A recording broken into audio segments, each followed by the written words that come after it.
Good morning, everyone. Can you hear me at all?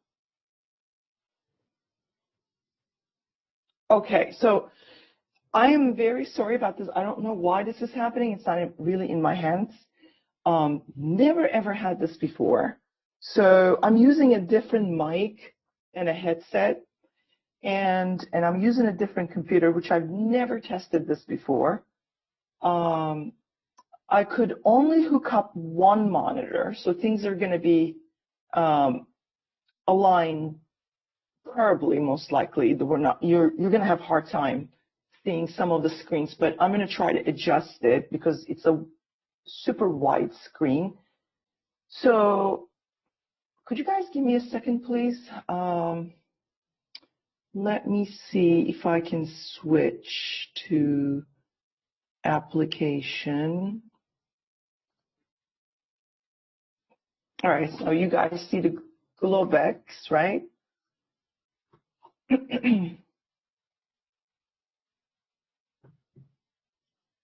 Sorry about this.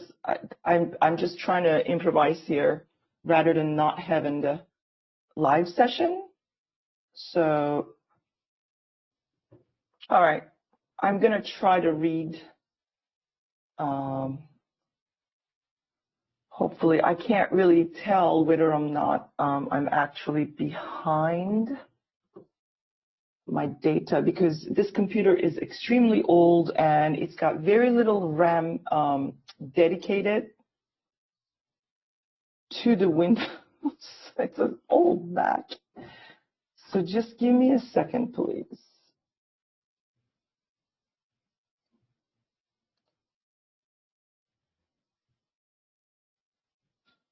Yeah, I'm having lag here, some kind of lagging, but all right, so the bar one and bar two, oops, what's going on here now?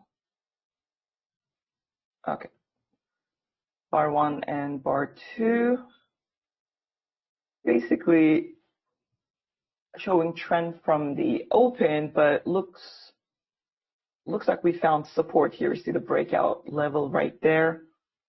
And so that is acting as support. And we closed some gaps here. Actually, we didn't close a gap. We're just overlapping with a wick. So the bull gap is still open. But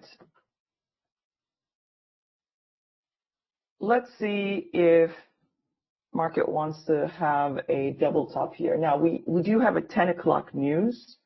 I think it's the consumer sentiment, although I'm not sure what else. So let me take a look here.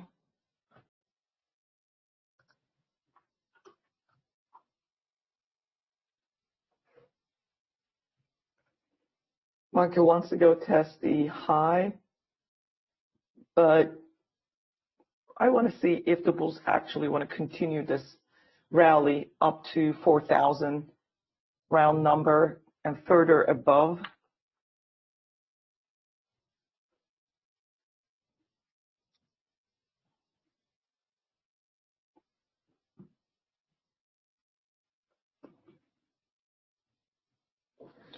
In the meantime, I'm going to check how the update is going. Still updating. Yeah. Looks like that's the only news we have, so that's fine. So we have big down, 2 bear bars, and now we're going right back up. So we have an opening range, just like yesterday, but we broke out of that opening range yesterday. And then midday, we came back and tested almost a high or the breakout point, but actually in the morning we did with bar 15, end of like well into the second hour. Now, and then we couldn't come back down, so with bar 42, it kind of tells me that, okay, so we are in a swing here. We're going to start a swing. I actually did buy above bar 44 and went long, and my stop was down here below 42. So it kept going up, and my target was first the high, prior high, and then, can you guys actually see my mouse? I changed okay, so what do you guys see? Just the 15-minute chart, Globex chart, and the RTA chart. I'm going to open, I'm going to try to set up a hourly chart also in a second. So we're breaking out of here, or they're trying to break out of from the highs. We're breaking out of here, or they're trying to break out of from the highs.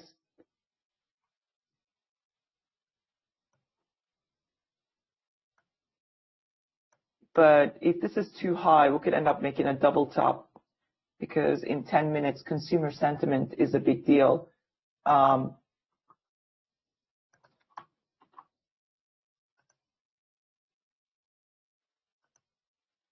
See, we already met that, and I don't know if we're going to be able to continue to go higher.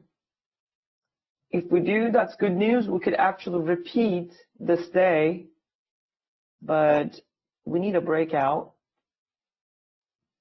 Thank you, Tim. I'm so glad you just popped in here, because what a mess this morning. I've never gotten this forceful. I mean, I have gotten a forceful update, but never had the timing this bad.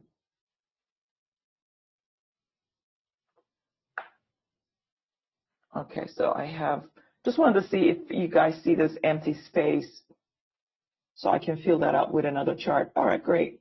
I'll do that.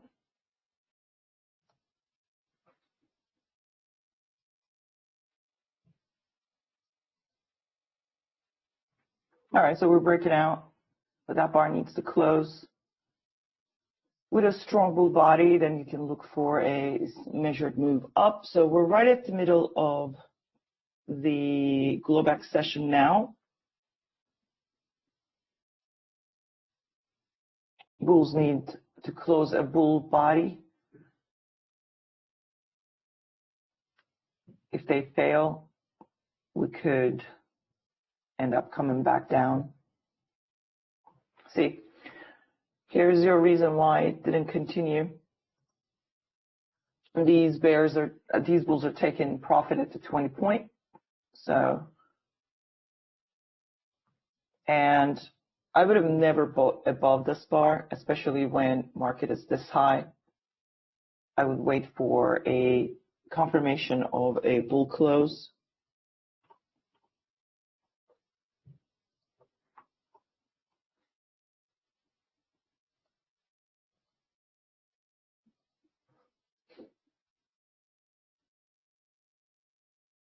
So the test of the 50%, let's see if the buyers will show up there. Oh, sure. All right, so they found some buyers towards the midpoint of that big bar, and they're trying once again. So you can see that this is a limit order market, so better to buy with a pullback rather than buying above it. So those who actually bought above this high one didn't go further. So they're looking for a high two to go, break out, and possibly get to the 4,000.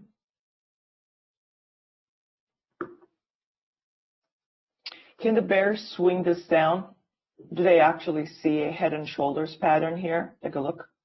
Now, what happened here? What's causing? Well, this whole area was a breakout from the Asia, okay? So right around here, we have, let me see if I can put that there. That's right here. That is your midnight open. So the bulls are trying to get above this midnight open on the Globex chart. And if they do, they could become bullish, but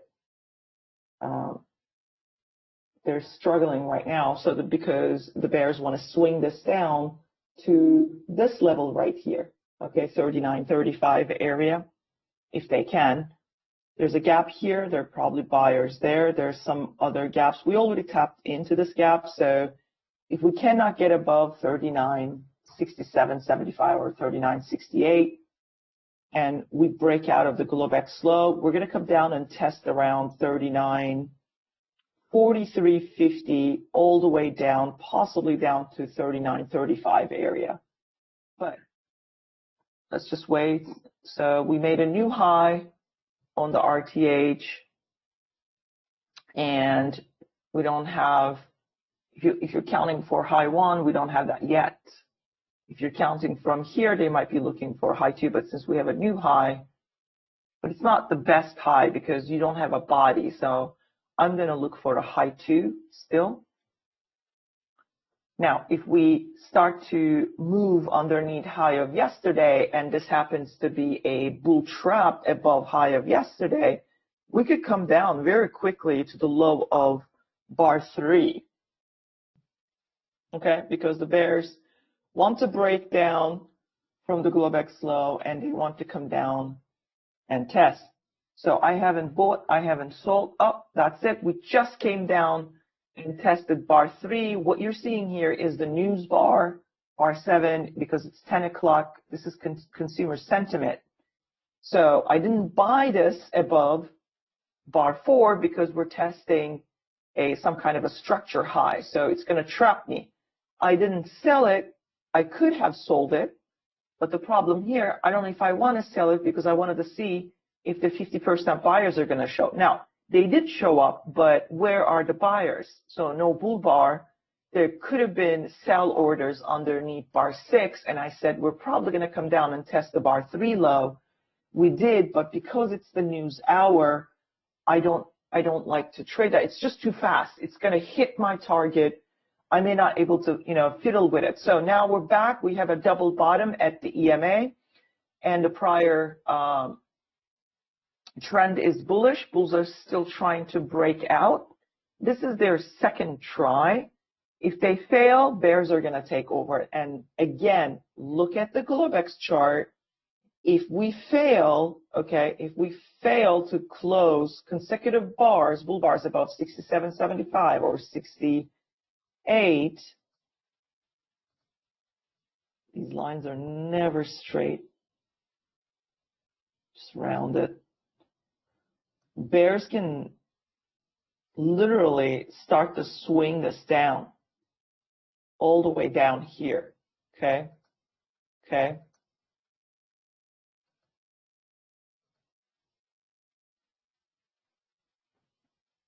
Oh, this is glow. Oh, you kidding? Sorry, I can't do that.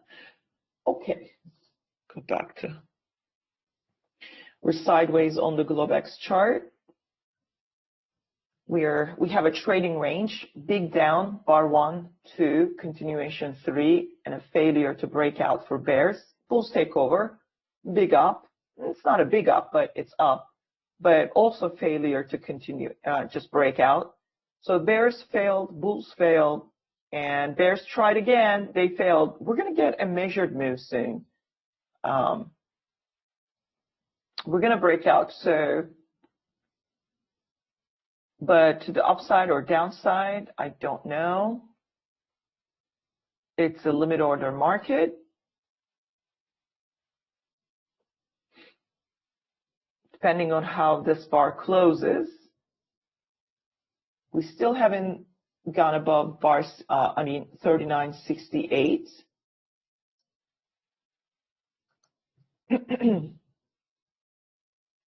Still no decision made. This is the first news bar. You may want to wait a little bit, because if we start to close strong bull bars, look at the Globex chart. I need to add the timer. We could continue to go up to this level right here, resistance, okay?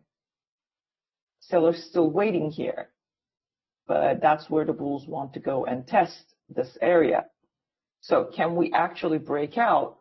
Now,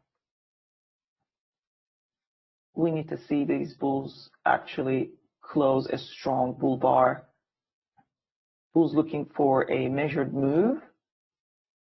You have up, down, up, down, up. So we've got a wedge there, almost in a way. So I don't know if they're gonna able to finish this breakout. Second try for bulls.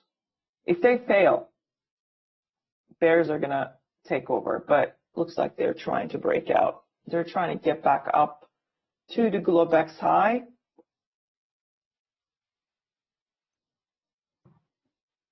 You have, look what's happening here. You have a limit order buy, okay, underneath this Globex bar, 10 o'clock, okay?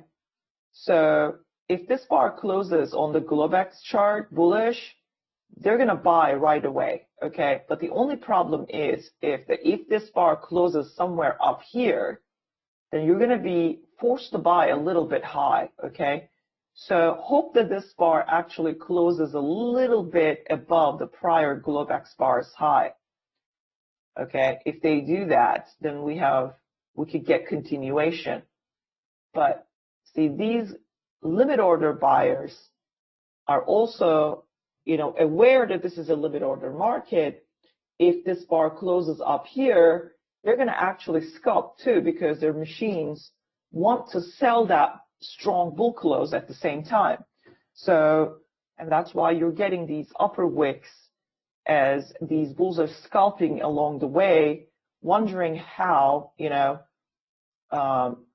this is going to close. If they can manage to close this up here, you still have a room. It might continue, but first we need to close above 39.68. So they scalped it, and if there are no new buyers in the market, bears can take over and swing this down, and we could get a measured move to the downside to this area. In fact, it's a SR Phillip line. What does that mean? Support. This is resistance turned support, so it will act as support most likely, but we could end up selling towards here depending on how this bar closes, both on the 15-minute and the 5-minute chart. So if they're scalping, bulls are scalping. See, they entered low here and then underneath that bar, but they had plenty of reward. So this is the second time bulls trying, and they look like they're failing, but let me add the bar timer here. Okay, so 10 minutes passed. So this is the third news bar. Generally after 15 minutes, we get a good direction once the news is released, and you can actually make a decision, sound decision, which way to go. Just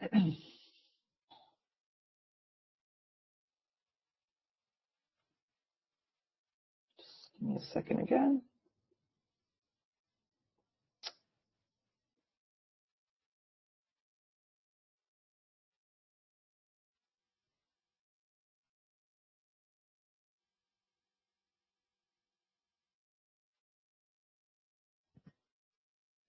Okay, here we go. They're trying to close this bar now, bullish enough to back up. So bar 7 is high 2, but it's, new, so you can get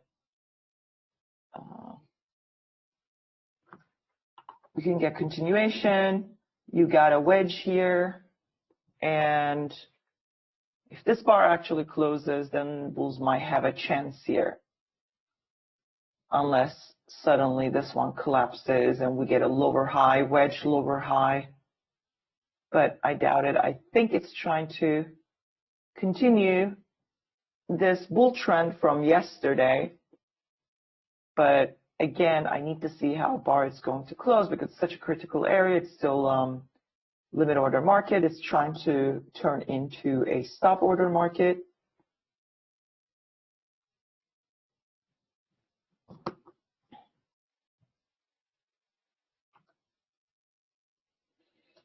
Now, hourly bar gapped up, and it is on the RTH, it is actually very bullish. But I need to fix this. Okay. 35 seconds left for this bar to close.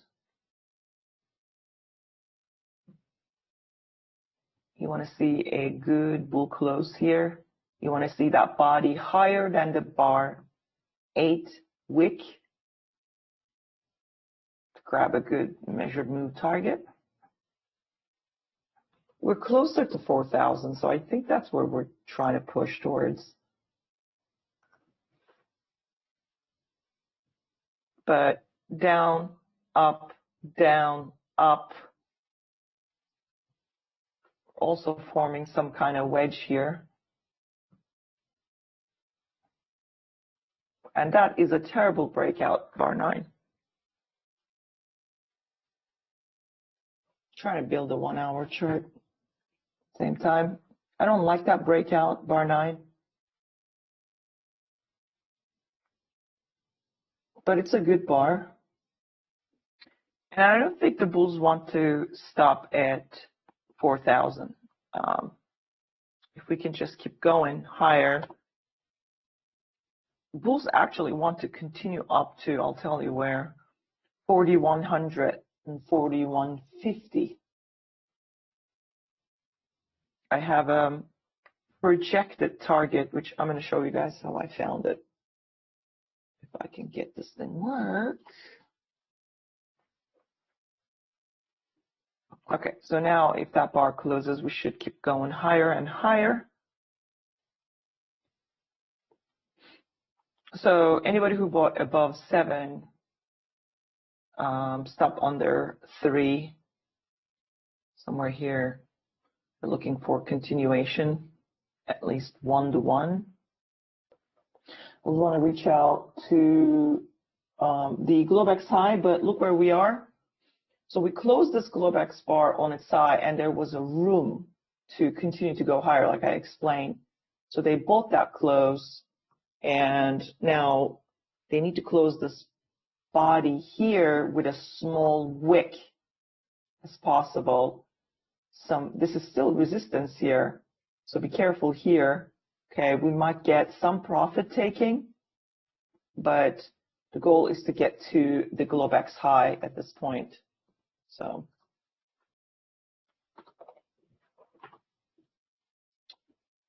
just happened now. There it is. That's a bad follow through from the breakout, but I did say you have to be careful because this is resistance here, so they will take profit. And that bar 11 is the sign of bulls taking profit because they are spooked a little bit. So, but it's not a good, it's not the best sell signal bar. So bears need to close a strong bear bar to show us that the bulls are getting out of their positions. If we don't see that kind of bar, bulls can still continue to go higher, make new highs. So they're not allowing at the moment, but we don't know. The bar hasn't closed yet. So like I said, this area is resistance, okay, before they push a little bit harder to the Globex high.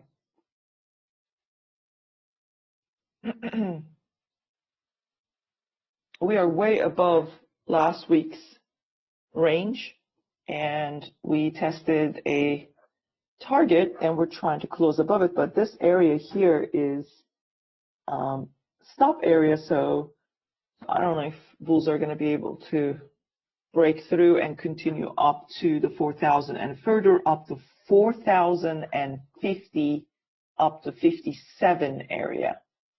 So they could. They just need to close, keep closing bull bars. And on the 5-minute, we need to surge and close a bull bar above bar 11 high. So where's that bull bar? Bulls need to show us the pressure is still intact. All right, so we have two dojis, don't like them. And there might be sellers above bar 12 and some limit order sellers. And if we go test above the bar 12 and not be able to go and close above bar 11 with a bull bar, suddenly bar 13 ends up coming down and closes down here bearish, they could sell, okay? So be careful here. Or this is just continuation and we're going to get a really nice bull close with bar 13 and we're going to have a new high of the day and continue to go higher. So I am watching, but you can see that they have started to take profit on the higher time frame. We've reached an area where I said on the 1 hour chart that, did we close above it? We did close above that area, but we might come back a little bit before continuing to go higher, or we're just going to collapse here.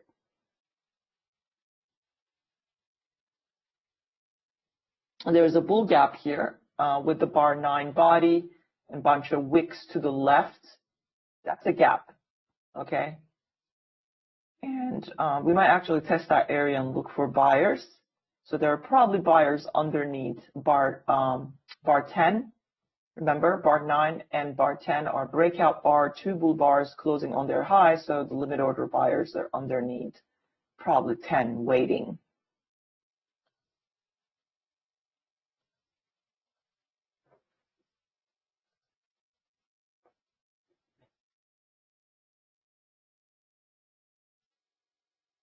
I don't see a good sell here. So I would not get spooked here. Could be just a pullback and looking for buyers. Okay, my other computer is ready. But let me check something. Now that I built the workspace, the other one is ready. But that's okay. Let's continue with this for a while. We broke out of that wedge. Wedge was here. Okay, so the wedge was here. This bar kind of broke out of it, but I said it's not really a good one, but still there is a measured move target. So we have a double bottom at the EMA. Bulls are seeing some kind of a double bottom bull flag. Really, this was the first leg, and a second leg bears failed at the EMA, creates a bullish breakout. The problem is the breakout is not that significant. It's not that exciting. So, and that's why you're getting this problem here. But let's just see how this bar 13 closes. I don't have a outside inside setup, so it could be just a pullback. And bar 12 is almost as you could take that as a high 1. Bulls are looking for a high 2, and bears see a low 1. So if we get, now bar 12 is a bear bar, but it's a very weak bear bar. It closed as one tick bear body. Now bar 13 is a good bear bar. It closed slightly to its lower level, okay, on its lows. So if we get another bear bar, that's a 3 bars momentum for bears. Now, that can then come down and look to see if there are buyers here. Now, it's checking out the low of bar 10, looking for buyers there, limit order buyers, and then also this gap area I talked about, bar 9 and 8 wick. So bears want to close it. Because it's a trading range open, they want to come down and test the open of the day. this is why I said you may want to look for profit taken, but don't be spooked just yet because we are just testing where we broke out of on the hourly chart. Okay, so the hourly bar, it's telling us, okay, we're just pulling back. As long as we close this bar, how many minutes left? This hour, let me see. Oh, this hour is new. So let's see. We might test the midpoint of the last hour and still find buyers. Okay. But 3 bear bars, 2 of them closing on their lows. Bears want to test a 50% pullback. Also the open of the day. Bulls are trying to keep price above open of the day, high of yesterday to keep it bullish. So what they're going to try to do, they're going to try to keep the gap to EMA open. If that fails and we start to close below open of the day, high of yesterday, that means we have a expanding triangle, okay? And we could end up coming down all the way down to the low of day because we already have a 3 touch, okay, to the upper trend line. If things stop lagging, there we go.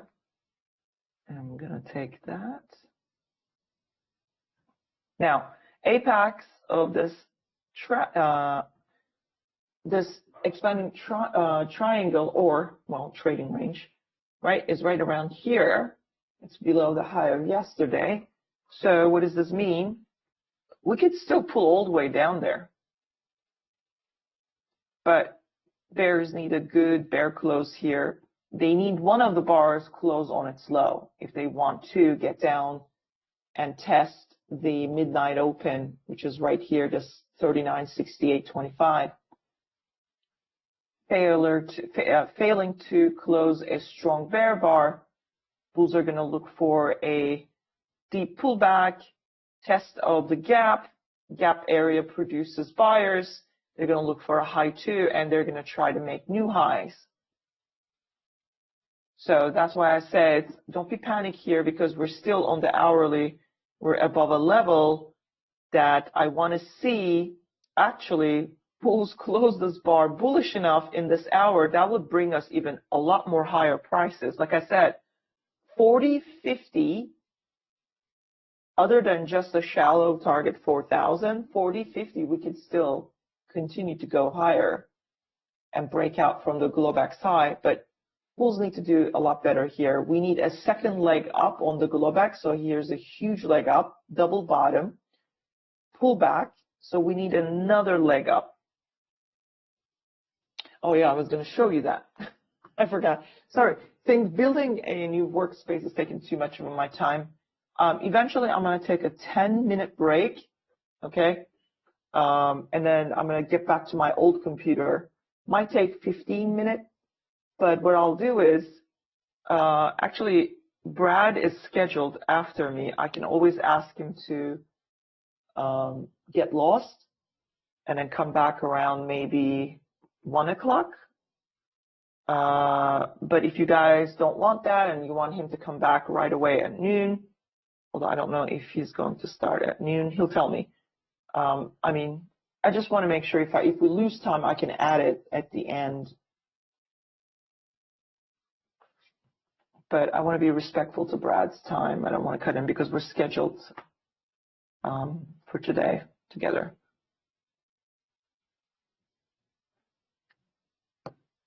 So then let me save this workspace because I've only 4 GB RAM is dedicated to Windows on this Mac.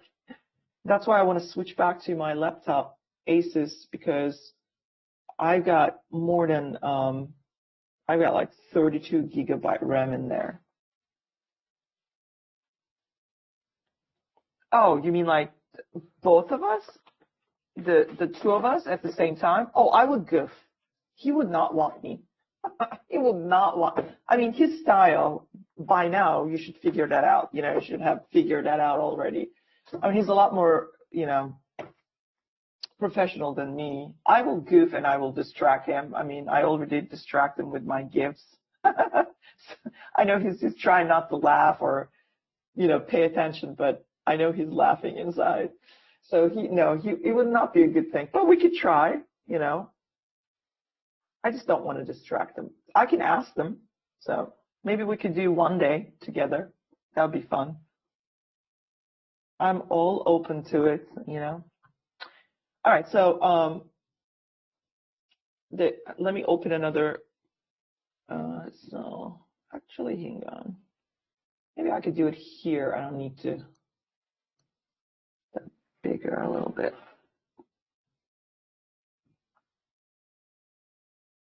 I mean, that broth could turn into a stew. No, the good thing is that the best thing about this trade room and our community, we all trade the same way, okay? Because we all take an L. Brooks course, so we might have different kind of bells and whistles to, you know, ring and blow, but it's just that we all speak the same language, so that's a good thing. So we agree on the same thing most of the time. And then, you know, I may say, hey, this is a V-shaped recovery, and then he'll come back and he said, no, you dummy, that is not a V-shaped recovery, and here's why. That creates a good conversation, in my opinion. So just like happened, I think it was like a couple of days ago. Just laughing at that. I'm like, I don't care if it's not a V-shaped recovery. It's doing what I wanted to do. I'm making money. That's what it means. So, but I get what you're saying. Let's see if I can actually show what I saw.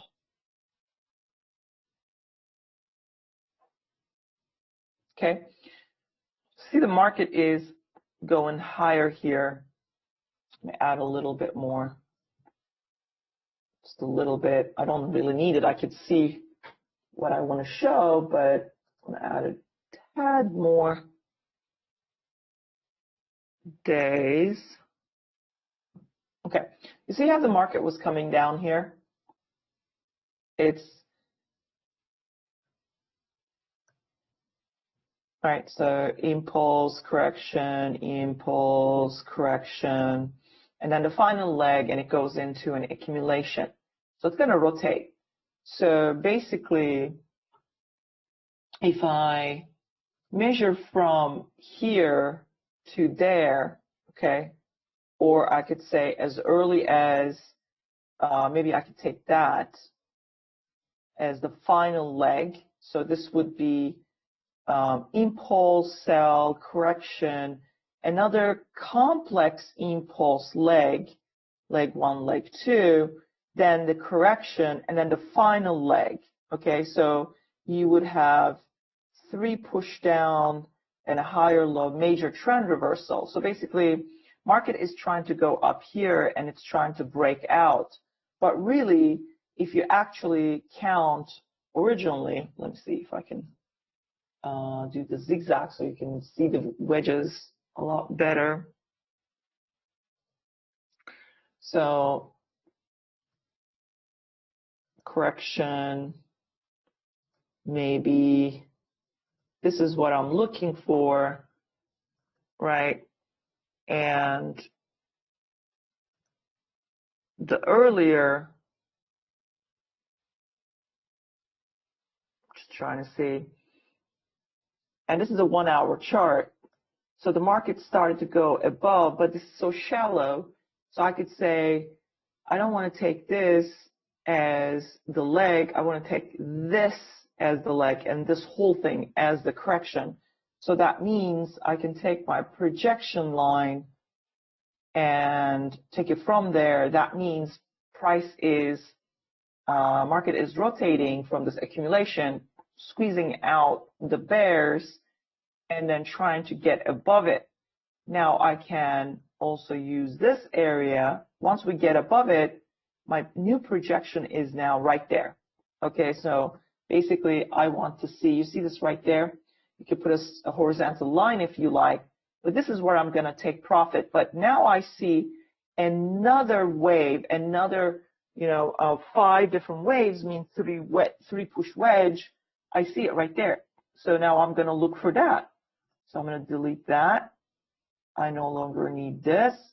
This cycle is done, and it reversed and it took profit. Now I see a new push, pullback, another push, a shallow pullback, maybe, and another push, but this one actually has a lower high and it's sold. So, see, maybe correction. I could take this as correction, perhaps. And then that is the final leg. And my projected target for bears, I could take it right from there. Not only they sold once, took profit and bounced. This is also a wedge. 1, pullback, 2, pullback, and 3. Same thing. I'm just finding solid targets, right? And then they made a lower high, and then they sold again. They could not get above this. So this cycle of selling is not done yet. Or you could say, no, I don't want to count this way. Oops, sorry. I don't want to count this way. The correction actually here, okay, and I'm going to take this, how about that? I'm going to take this as the last push, and this is the correction, and this is the big leg, okay? First leg, you want this leg to be larger and a shallow pullback, okay, correction, and then you get this. So then you could say my projection is from here to here. We did come to that level, but look what happened. They broke it down because they were trying to come down to these pivot levels, okay? So somewhere in between, they overshot it. That's good for them. But then the market turned around, you get this, okay? So I'm thinking there's also another wave for bulls, a bigger wedge. So that's what I'm going to look for now. Here I was looking for a bear target. Now I'm going to look for a bull target. So I'm going to clean that up. Market is trying to, by the way, it's trying to reach the Globex high. Okay. So I'm looking for a impulsive legs up, right? So you had wedge going up and it reversed and cycled. You can also see the head and shoulders. Wedges create head and shoulders, so you know a sell cycle is coming down, okay, or it's coming up, and you're just gonna sell that and as price is coming down. So now I'm looking to see, is there something, maybe a bullish wedge here that I can actually buy? So here's a leg up and correction, another leg, correction, okay, and then finally bulls show up here. So that means thinking maybe even up, down, up, down, and up. Trying to show you guys, hold on.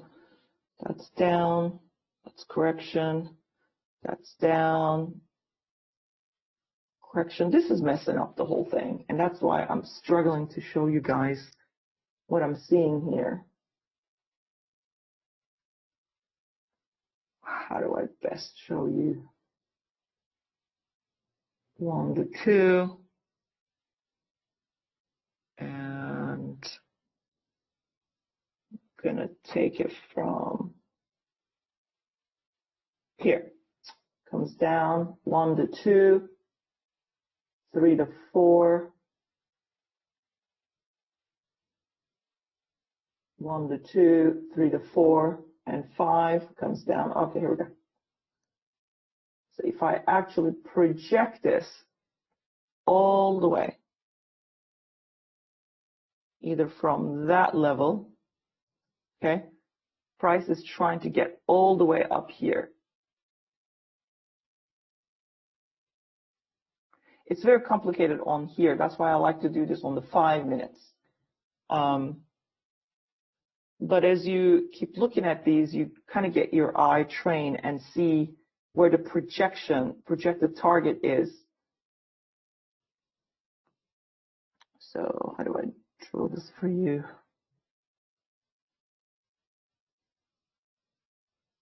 It's a tough one. So hold on. If I can go down to lower time frames, I might be able to show you a much better structure.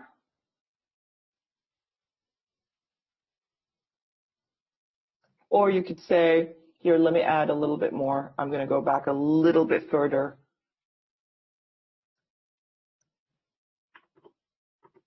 $40 days, because I see a much bigger structure. Okay, so that's down, correction, another down, another correction. Let's see if I can actually take that. Oh, we already come to that one way before.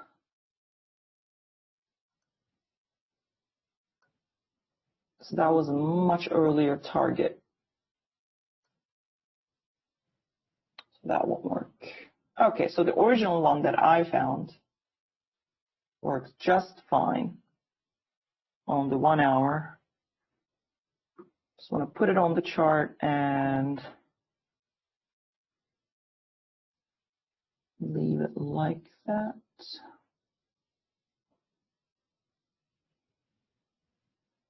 So 1, correction, 2, correction.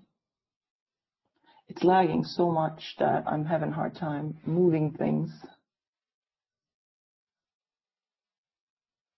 Back. Okay.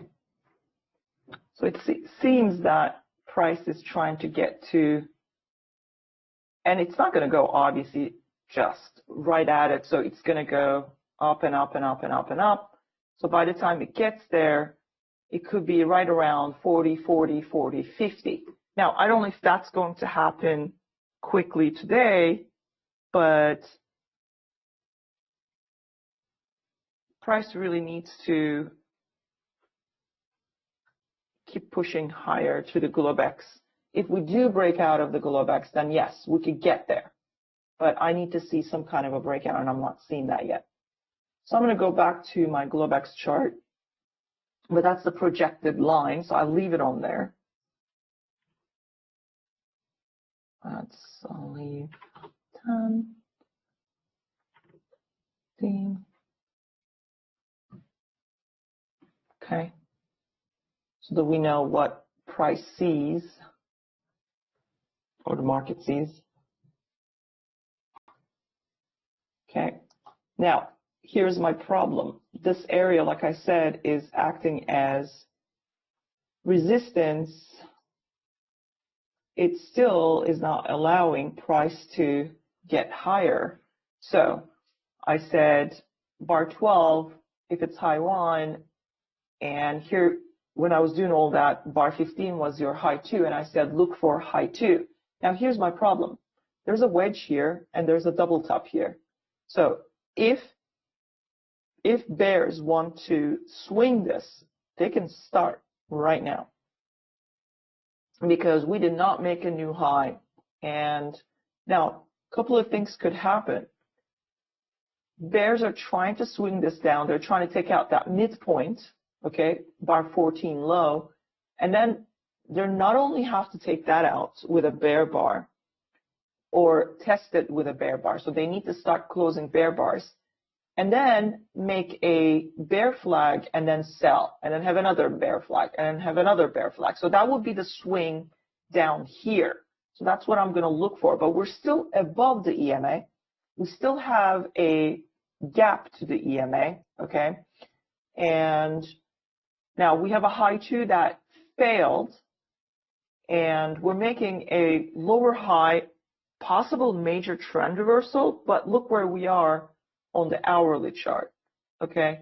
We still haven't broken below that 39.7350. So I don't know if the bears are going to be able to swing this, but that's what they're trying to do. They have a limit order sell, okay? You can see 3 bars overlapping, and you recognize those 3 bars that I talk about all the time. So the selling actually began above this right there, or it already started here. Now they tested again and they sold even a lot more stronger. But even the 15-minute bar needs to close bearish to start this swing, double top swing all the way down here. Now I'm not going to start that. Bears are trying to get a second entry short, okay? So under, it already activated under bar 17.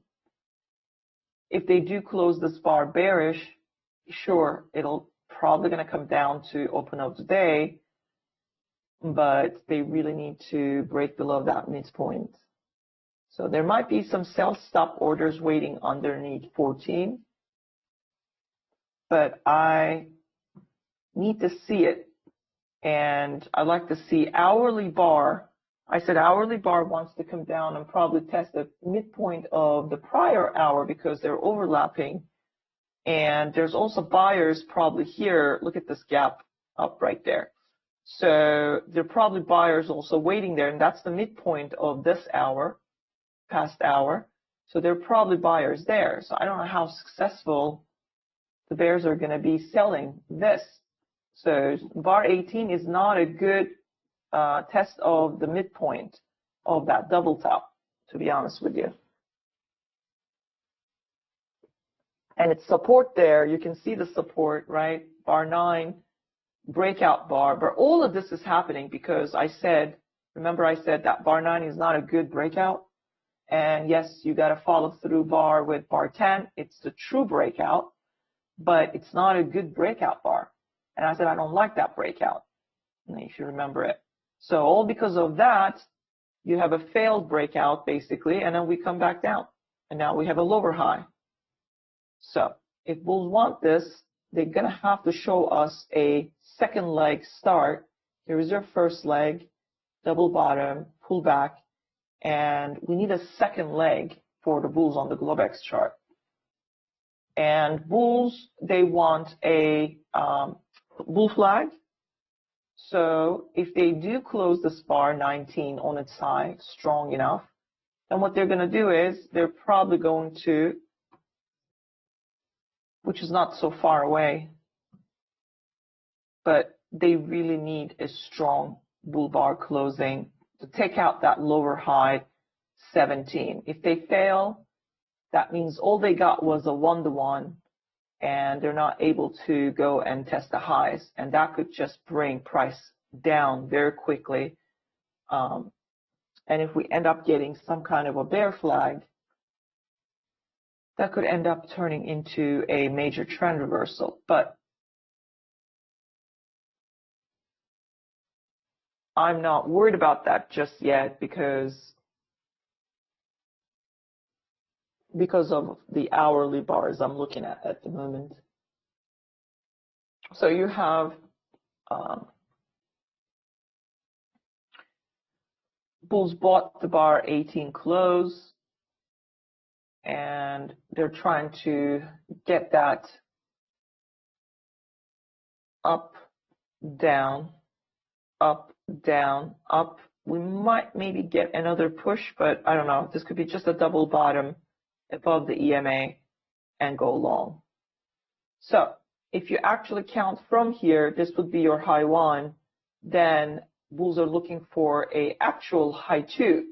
So bar 15 would be your high 1, and bulls are looking for a good high 2 bull close. Now, if this bar 19 closes very strong high, that's a problem. You don't want big bars fast, okay? Because if this bar 19 closes too high, it's going to be testing a what seems like a trading range high. And they can trap the bulls there okay, only to reverse it back down, and that won't be good. So you don't want these bull bars to be too big, okay, when they're, you know, closing.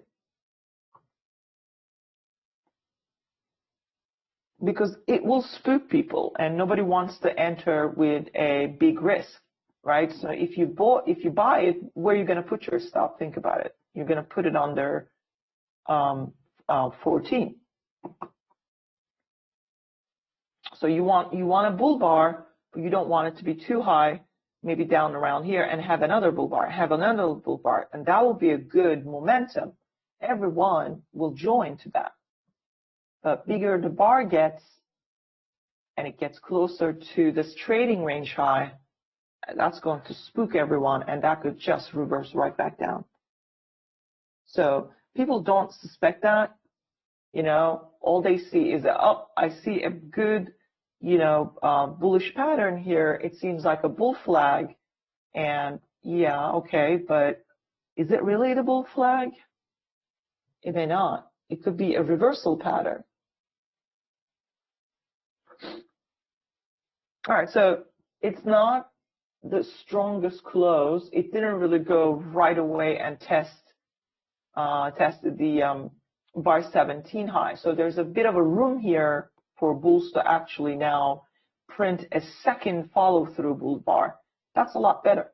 So if they can actually take this bar 20 and close it bullish, that would be nice.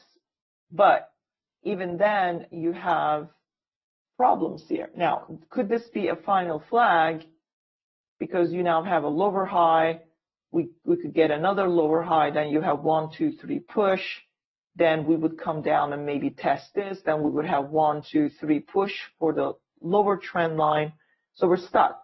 So the bulls still want to see this as a flag and break out and test higher, maybe get 1 pullback, 2 pullback, and 3 push top. I don't know. It's a limit order market. It's making higher lows and lower highs, so that's triangle. I'm not going to buy. If I'm going to buy, I probably would lower my buy stop order 1 tick above 19 and would wait to get filled. Okay, so I'm safe there. Because it's still a limit order market. Machines actually, instead of buying, they actually sold. Look, there. So they're scalping right now because we have overlapping bars and lower highs. So I would want to see bulls actually push this higher. So those are wanting to buy probably lowered their stop orders above bar 19, hoping that we're going to go higher, but they might be waiting. So what are the bears looking at the moment? Well, they need to get their third touch of a trend line, and they do see a double top and a neckline, and they want to break that neckline, and they want to get a bear flag and sell. But market is bullish, and let's see, we have 8. That's only been 12 bars so far above EMA. So we could continue to go higher and higher and higher before coming down to the EMA, but it's not that bullish either. So market could be getting exhausted. And even if it breaks out, 4,000 is right there. I don't see strong acceleration for bulls, but we don't know yet. So here is bears tried once, pulled back. They're trying for the second leg down, okay? So some bears actually start to sell, but it's a limit order market. They sold up here. They sell in a limit order market. You sell above things. So they thought that this was a great area to sell. And now they closed this bar bearish. So they're going to try to continue to sell, okay? The problem here is that you got a bunch of overlapping bars. Now what the bulls want, okay, bulls want to actually let this bear sell a little bit and get a double bottom and start buying somewhere here and go right back up and maybe close this bar on its high. But it's now breaking a midpoint. Look, double top midpoint. So what does this mean? Bears are getting serious here, okay? So they're trying to come down and retest this 39.68 and break below it and swing it down. If they do close here, that means we're going to get a bear flag here. So what happened? Well, wedge, double top, neckline, apex is right here between the high of yesterday and close of yesterday because the bears want to come down to here. So they need to now break below this area, like literally. If I put a line here, just trying to take a good, okay, so that's it. So this would be, give or take, my apex of a triangle. Or I could say that's one idea. If I really want to put it in the middle, I could also use that because they used it as a support here and broke out. They broke down and it went back above, came back down. So here, 63.50, bears can still bring this down, but they need a follow-through bar. We have a breakout bar now, bar 20. They took out the midpoint of that double top. That gives us right there a spike and continuation, and that means I think we're going to get a bear flag. So we could pull back a little bit to the EMA as the EMA comes down. Okay, I'm sorry, I don't have that tool on this machine, point caster, although I don't know, maybe I do. Let me check. No, I don't. So we come down here, okay, and go up a little bit, make that bear flag, and then keep selling underneath 39.63.50 because this is where the bears want to come down and test, like I said, a lot earlier before I started to look at that 1 hour chart. Now, what happens to this? Well, that becomes history, okay? We don't know yet. So bears are trying to swing this, and that's why I said this area, above that area, this is resistance. Because why is it a resistance? Who's going to tell me? Why did I think that this area is at that time, you didn't see this pullback. Okay, so we don't know. We didn't see any of that. This is what I was looking at. Okay, as soon as I saw this, I said, oh, we have a sell zone right there. Can anyone actually tell me why do we have a sell zone there? Right here. From those wicks to here.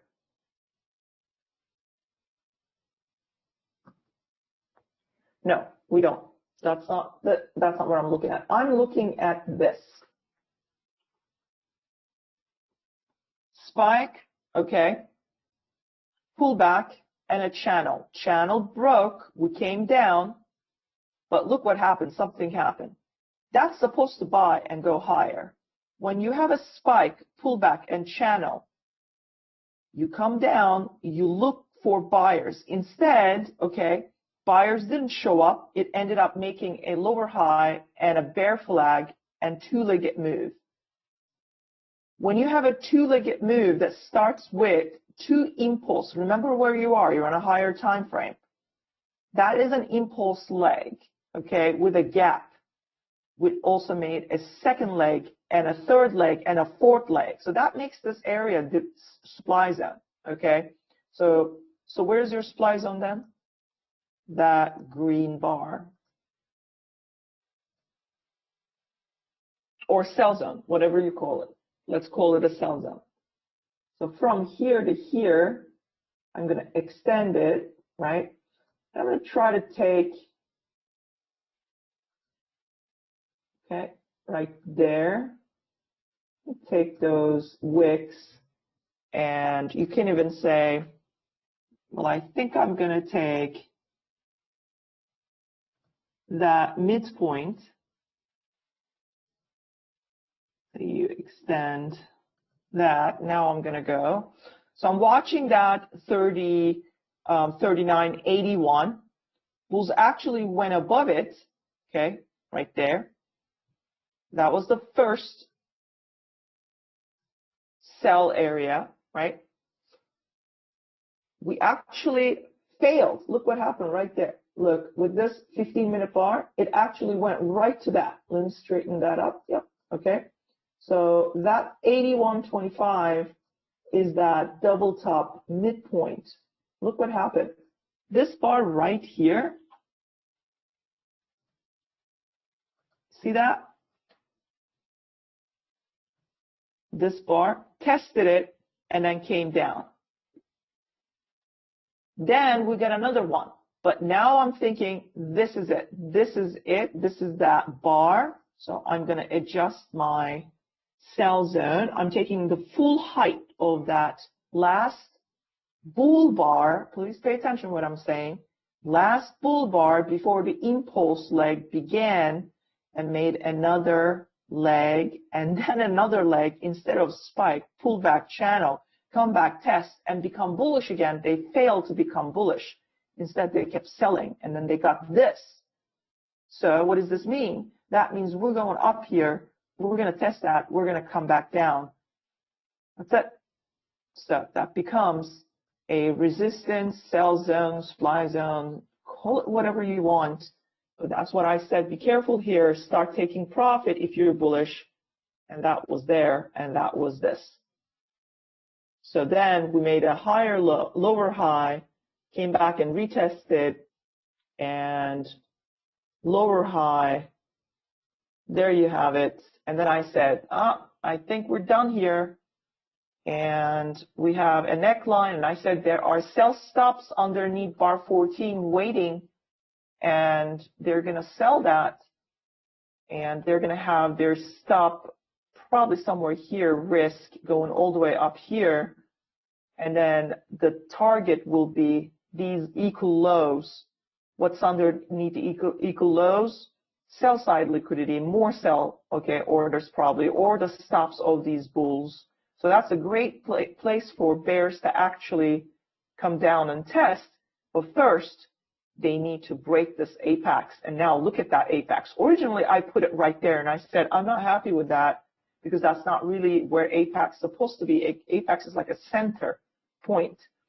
So I found a much better place. Now look at that. Look at that respect, 39.6350.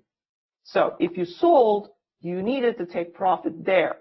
Now, we have now a bear flag actually forming. There are 4 types of bear flags. Unfortunately, I can't show here. I cannot draw on the chart, but spike and pullback in a channel is another variation, okay?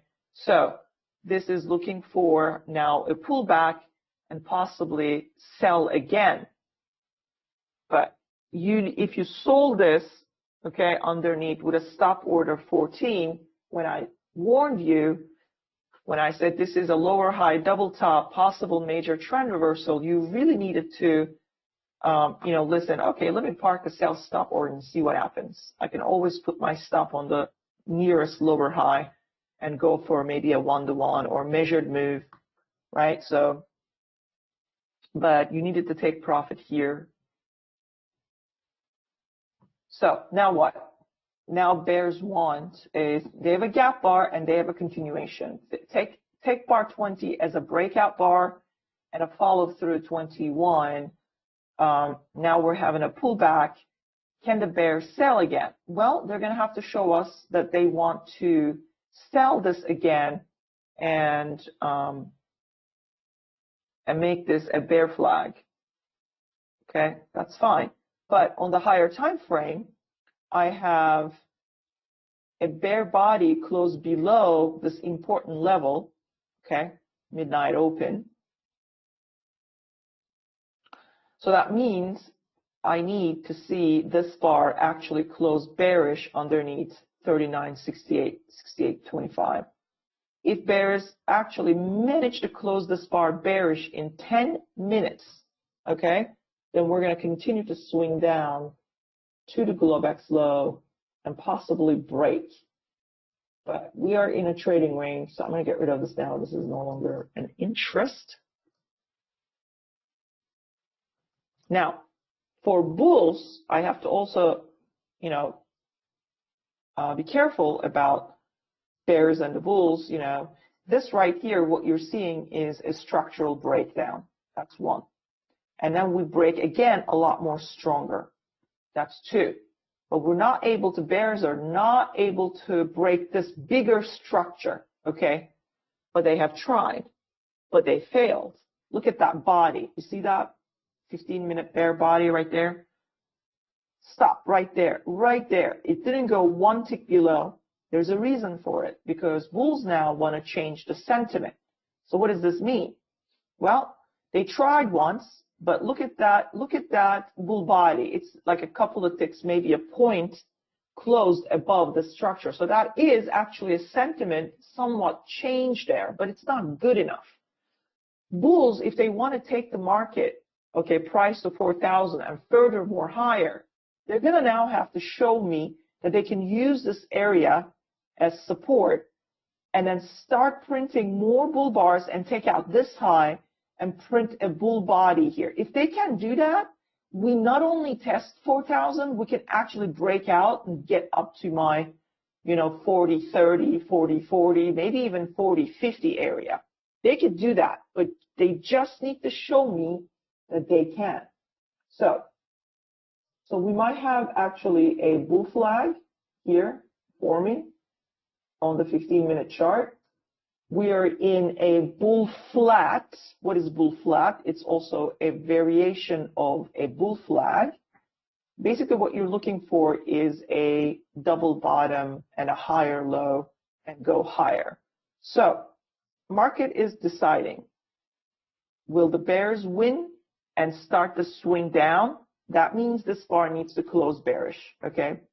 Will the bulls make a higher low and double bottom and then go test this high and then that high, start printing bull bars and continue the structural breakouts to the upside that would change the sentiment, okay?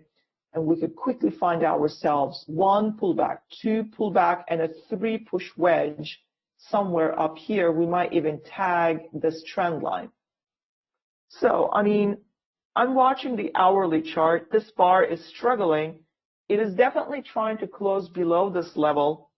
Now, it is not big enough to reverse, okay, here. You're basically trying to sell against something of a very climactic bull channel. So I don't know if these bears are going to be able to actually manage a reversal here. There's about 7 minutes left for this hour to close, or 8 minutes. And if bears lose a grip here, we can end up closing this hour above this level again, and we could just keep going higher. So it's a critical time and critical area here. But since we trade the 5-minute, what do you see on the 5-minute? A possible expanding triangle flag, okay?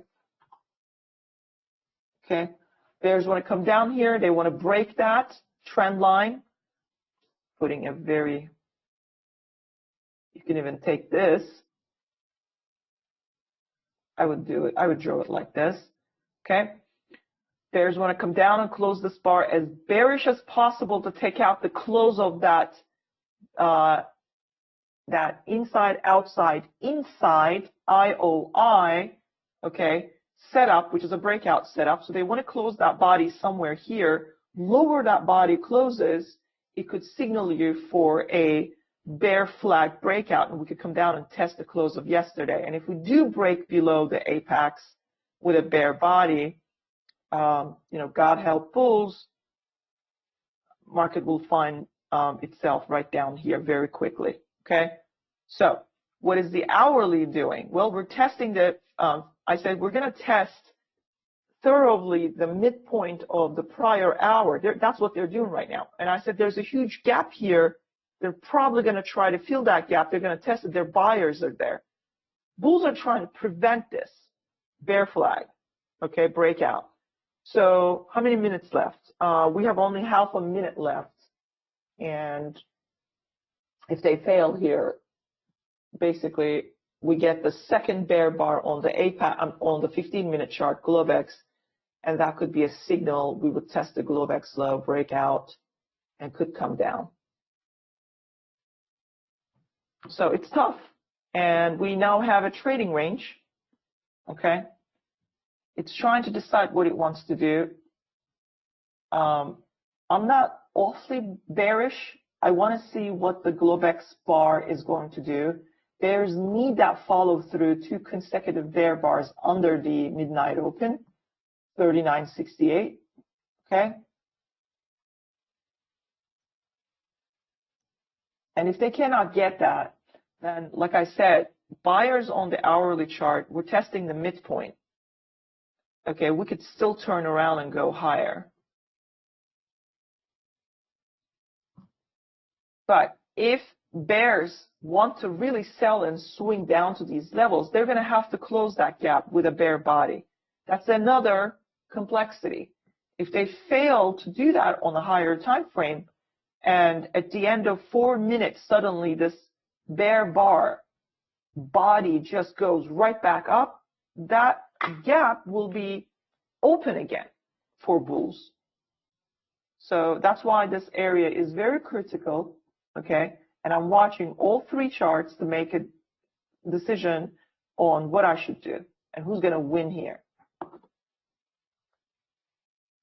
What else do you see? Well, we do have a gap bar 21, but is this always in short bears? Well, we have 2 bars, right?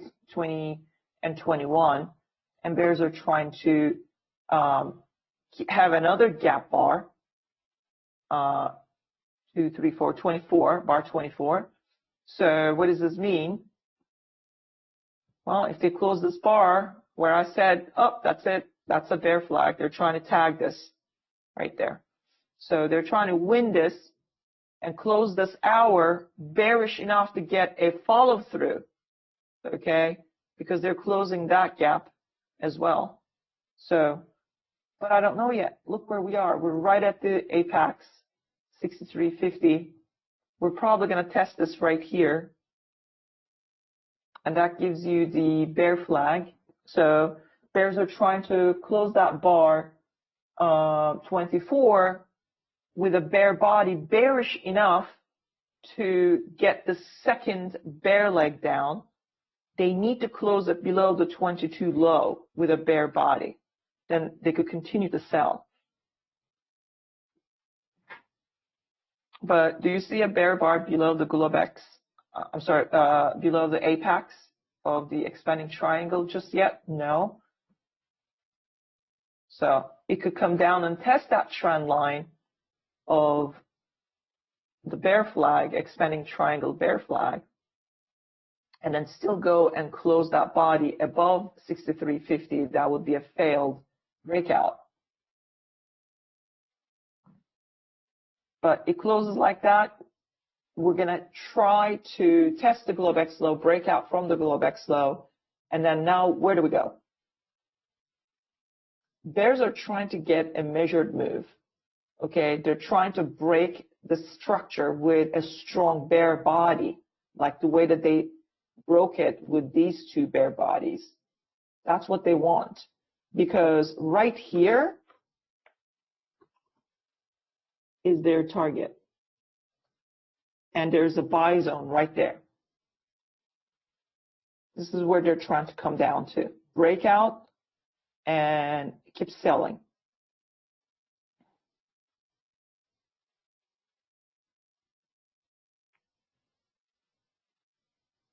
And yeah, I mean, it looks like a little bit of lopsided, you know, head and shoulders, but you can see it, right?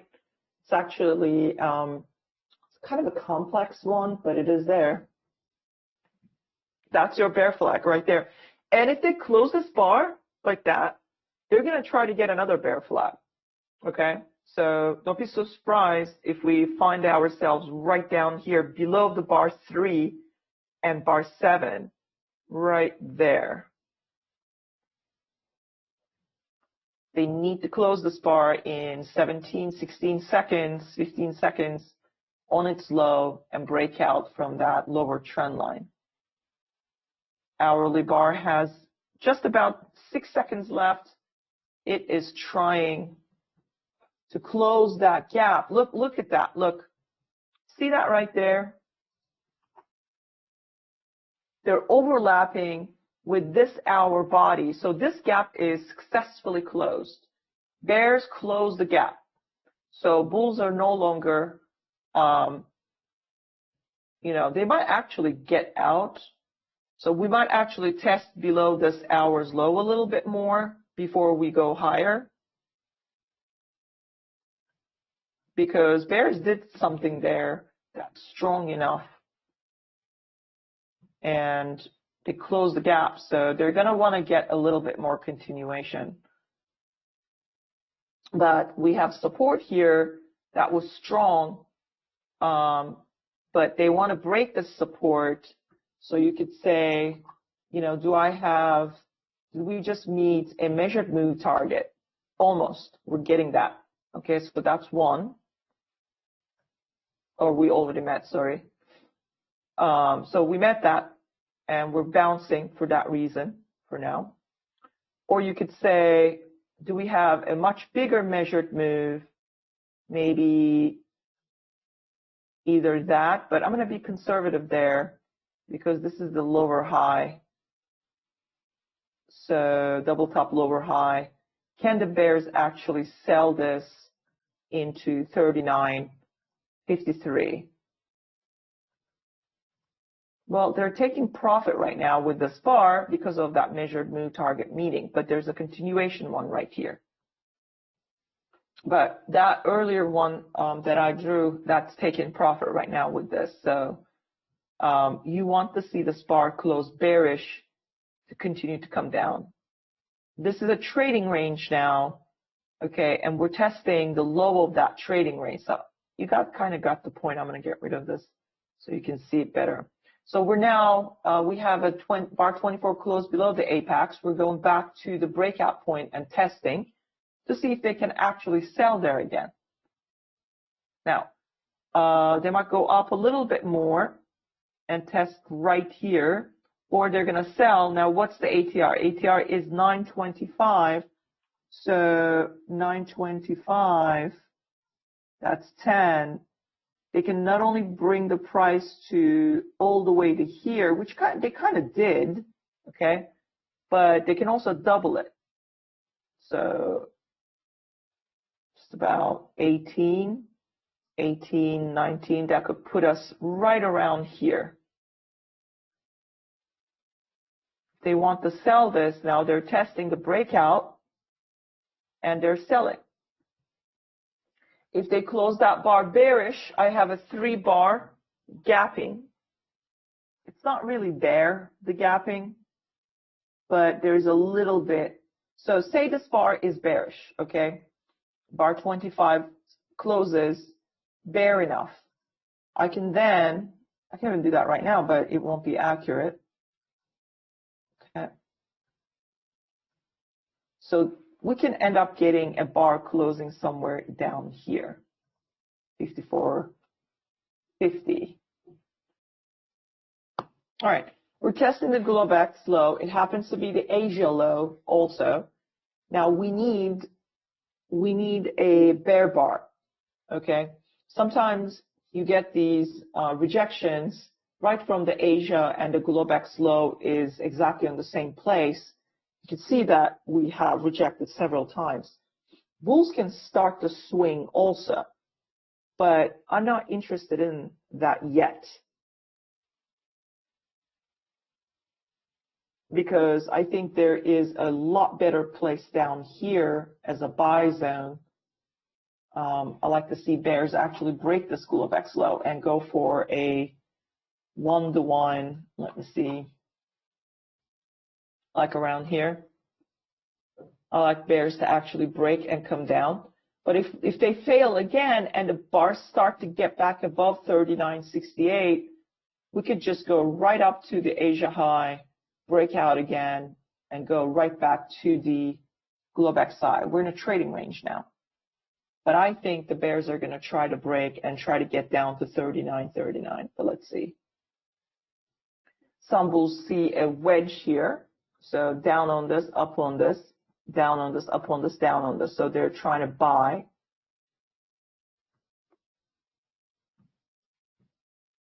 We tested the last hour's low, but I like to see bears do a lot better here. Now, I will give up on bears, like I said, if the bulls start to close above here. That means we have double bottom, another rejection. Sorry about that, another rejection on the Globex low, but I don't know yet. So that I would know until, once the bull bars actually close above 68.25. So we're oscillating around this level. Bears need to maintain their position at the apex, and they should not allow bulls to actually start closing bull bars above it, because if they do, that could be a failure. Because what bulls see here is a wedge, and they want to reverse it. They want to go back up to this high, and then go right back up again to the prior highs. Because what bulls see here is a wedge, and they want to reverse it. They want to go back up to this high, and then go right back up again to the prior highs.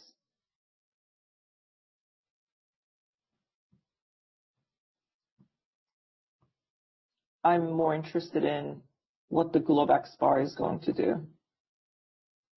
I mean, we have down, pre-market, up, almost the same size, and then down again. So we're in a trading range. So we're going to keep going up and down, and eventually we're going to break out or down from this trading range. But like I said, this area is support due to this big down, big up, down again. Finally, we get some kind of a move up, but it fails. Now we're back down again. I want to see bears actually test down here before reversing back up. We are leaving this area behind, and I'm really interested in a test of here. Now, if anybody who sold below 24 is upset now, okay, and they might have sold here, but I don't think they were able to make any money or break even at all. So they're going to probably sell somewhere up here and break even again. Or try to break even. I'm not buying this, not yet, not interested yet buying anything here because of this area. In order to go or swing higher to the trading range high, okay, to this high, we need to tap into some kind of area where liquidity sits, okay? So like I said, this is the first bar, this is the second bar. I'm looking for about 3 to 4 bars, okay? ATR came down to 7, so I'm not that interested anymore about that 19, 18 point area that I talked about. But I don't want to buy here. It's not really good setup for me. Bears might be trying to get a pullback to EMA and then sell again because you have a down channel, okay? Bears might be trying to get a pullback to EMA and then sell again because you have a down channel, okay?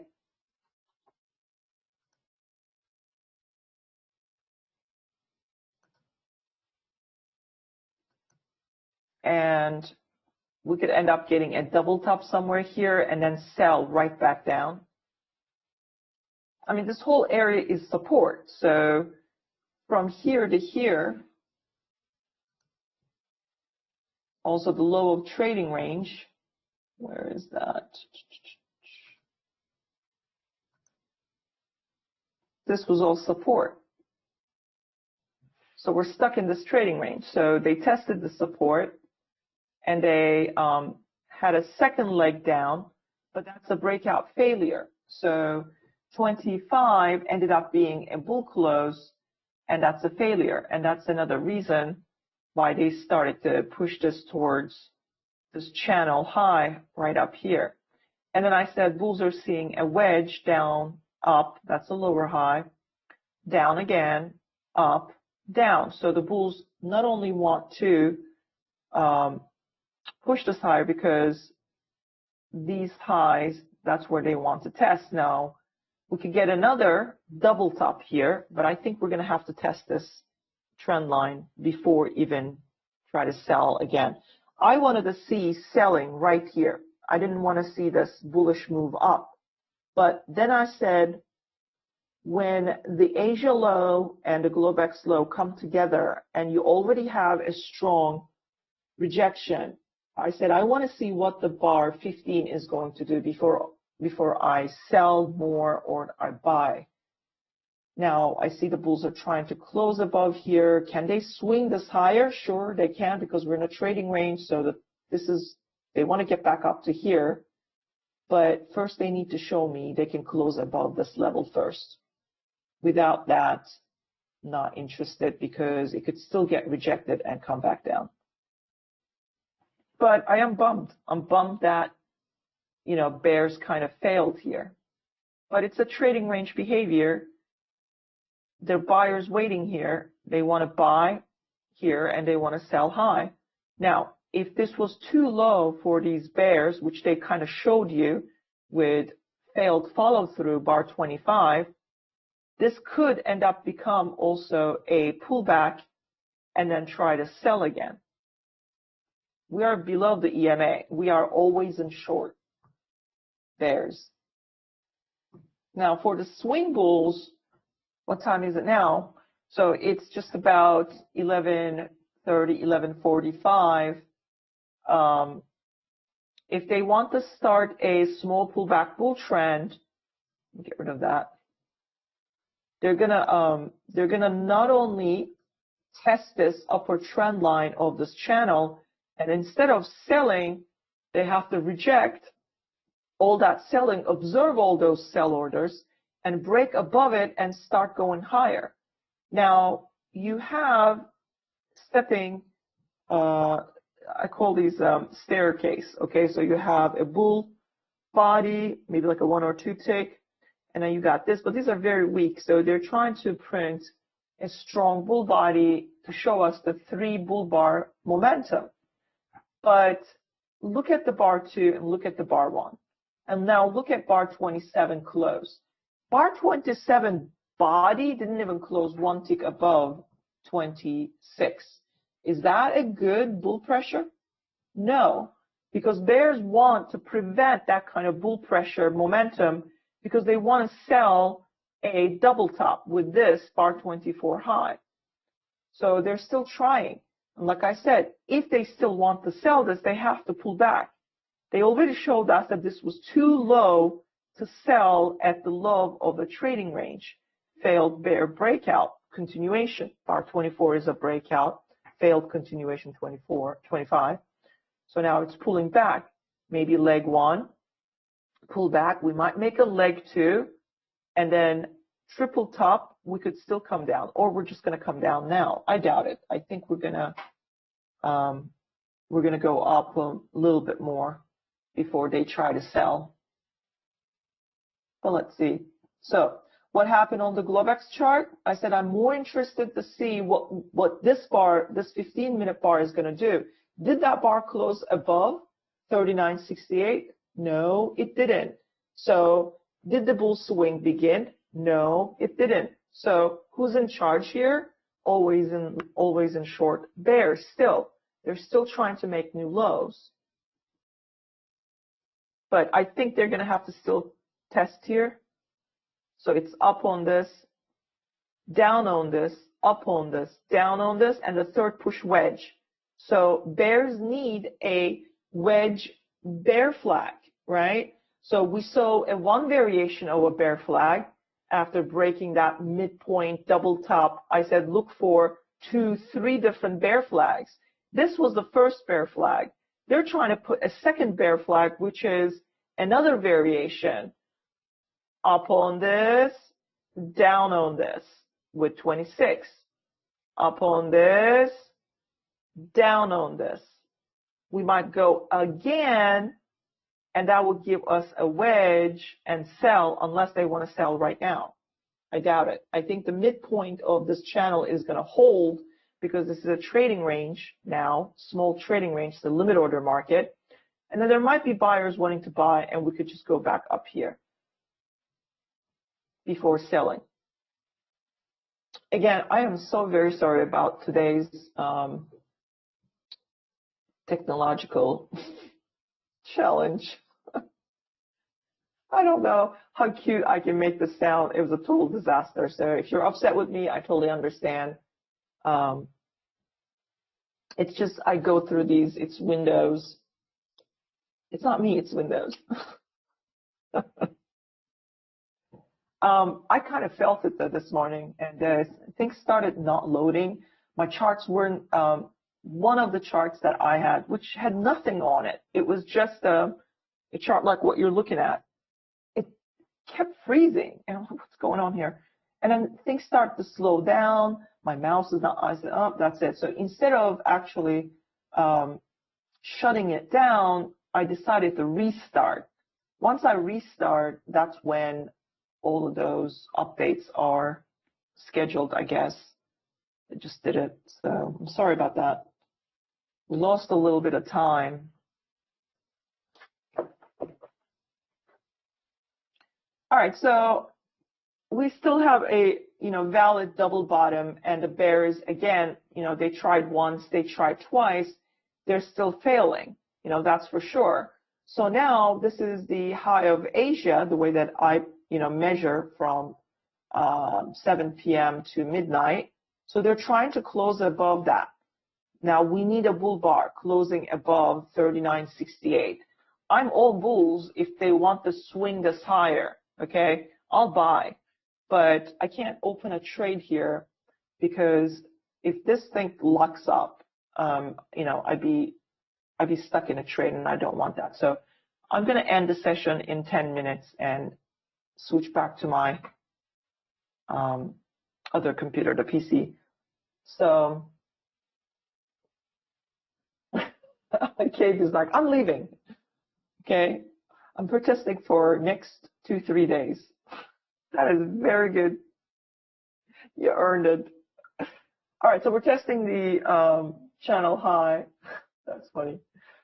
But let's see if the bears are going to sell this. Now you have a momentum going on, but we have a second leg. Leg 1, pull back. Leg 2, bears need to trap the bulls at the high of this channel and give us maybe a micro double top, some kind of double top, wedge double top, and a bear flag. Okay, but you got 1, 2, 3, 4, 5 bull bars. Last 3 are actually the momentum that I've been looking for. Now I'm not so sure if I want to sell this. But again, we're testing the channel high. Bulls can still get trapped right here. And then selling could be pretty intensive all the way to down here. So don't be surprised about that. Hold on, I just messed that up. All right, so the bulls are breaking out of the channel. But we don't know yet. The bar hasn't finished. There's still 3 minutes. In that 3 minutes, they can actually close that body right back inside. And all you could see is a upper wick sticking out of the channel high. But if they're swinging here, now I'm looking for a really strong bull close, okay? Then there is this breakout test area on the Globex chart. See that right there? So that's kind of a problem. We might end up getting a leg in a trading range, or all the way to the 50% of what seems like a trading range. But look what just happened. Bulls actually were able to trap the bears under the apex, and now they're trying to break out of that channel. So I don't like the fact that bears might be losing a grip here. They already kind of did. So, okay, I still need bull bars closing above 39.68.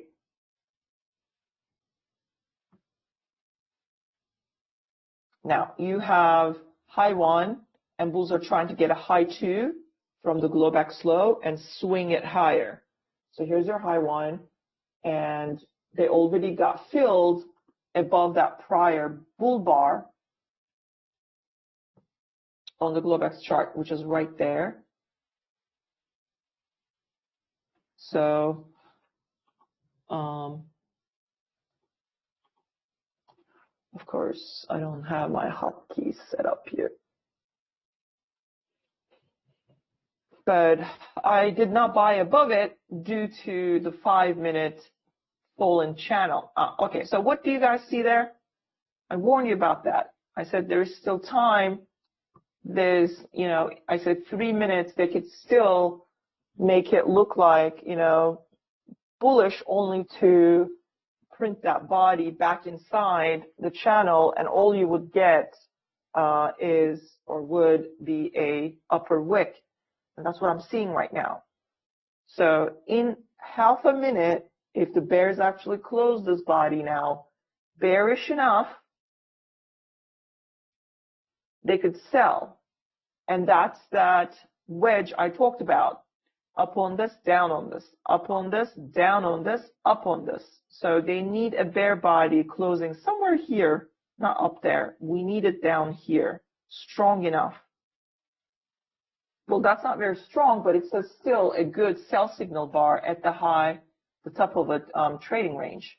So if you don't want to sell this and you want to actually wait, okay, that's what I would do, because I don't like that body. It's not strong enough, and you're trying to sell against this 1, 2, 3, 4 bull bar micro channel.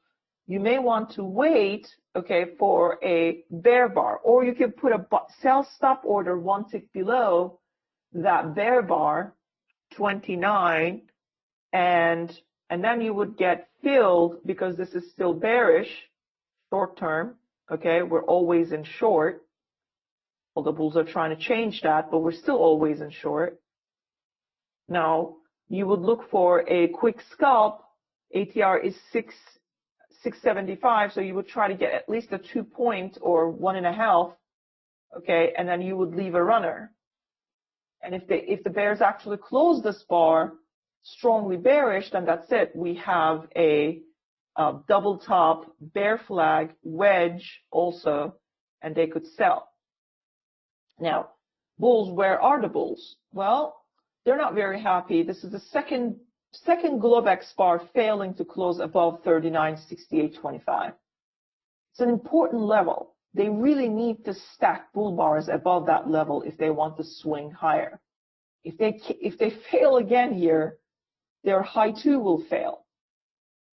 And that's not a good look, because bears can take over and finally, you know, continue their descend towards 1-to-1 Asia breakout. This is what they want. So I didn't buy this, because you could have bought above here. You could have taken a chance with a small, you know, risk, but you needed to take profit here at the high or high of that bar 24, because of a double top potential, because of the channel, bear channel highs Now, selling against this micro channel, bull channel, is also difficult. So if you sold one tick below right there, did you make any money? So 66.50 you would get filled. 65.50 is where you would get your 1 point. It went one tick below to give you a solid, that's a perfect scalp right there. So the bears made a perfect scalp there. But market is giving them a perfect 1 point, which is fine. They might have entered with 10, 20, 50 contracts, 99 contracts, and made money. But I warned you, okay, even though it's still always in short, bulls also see always in long, and they already are looking early, always in long setup. And then I said, if you're selling this, okay, your stop is here or there, you're selling against the micro channel, which is dangerous.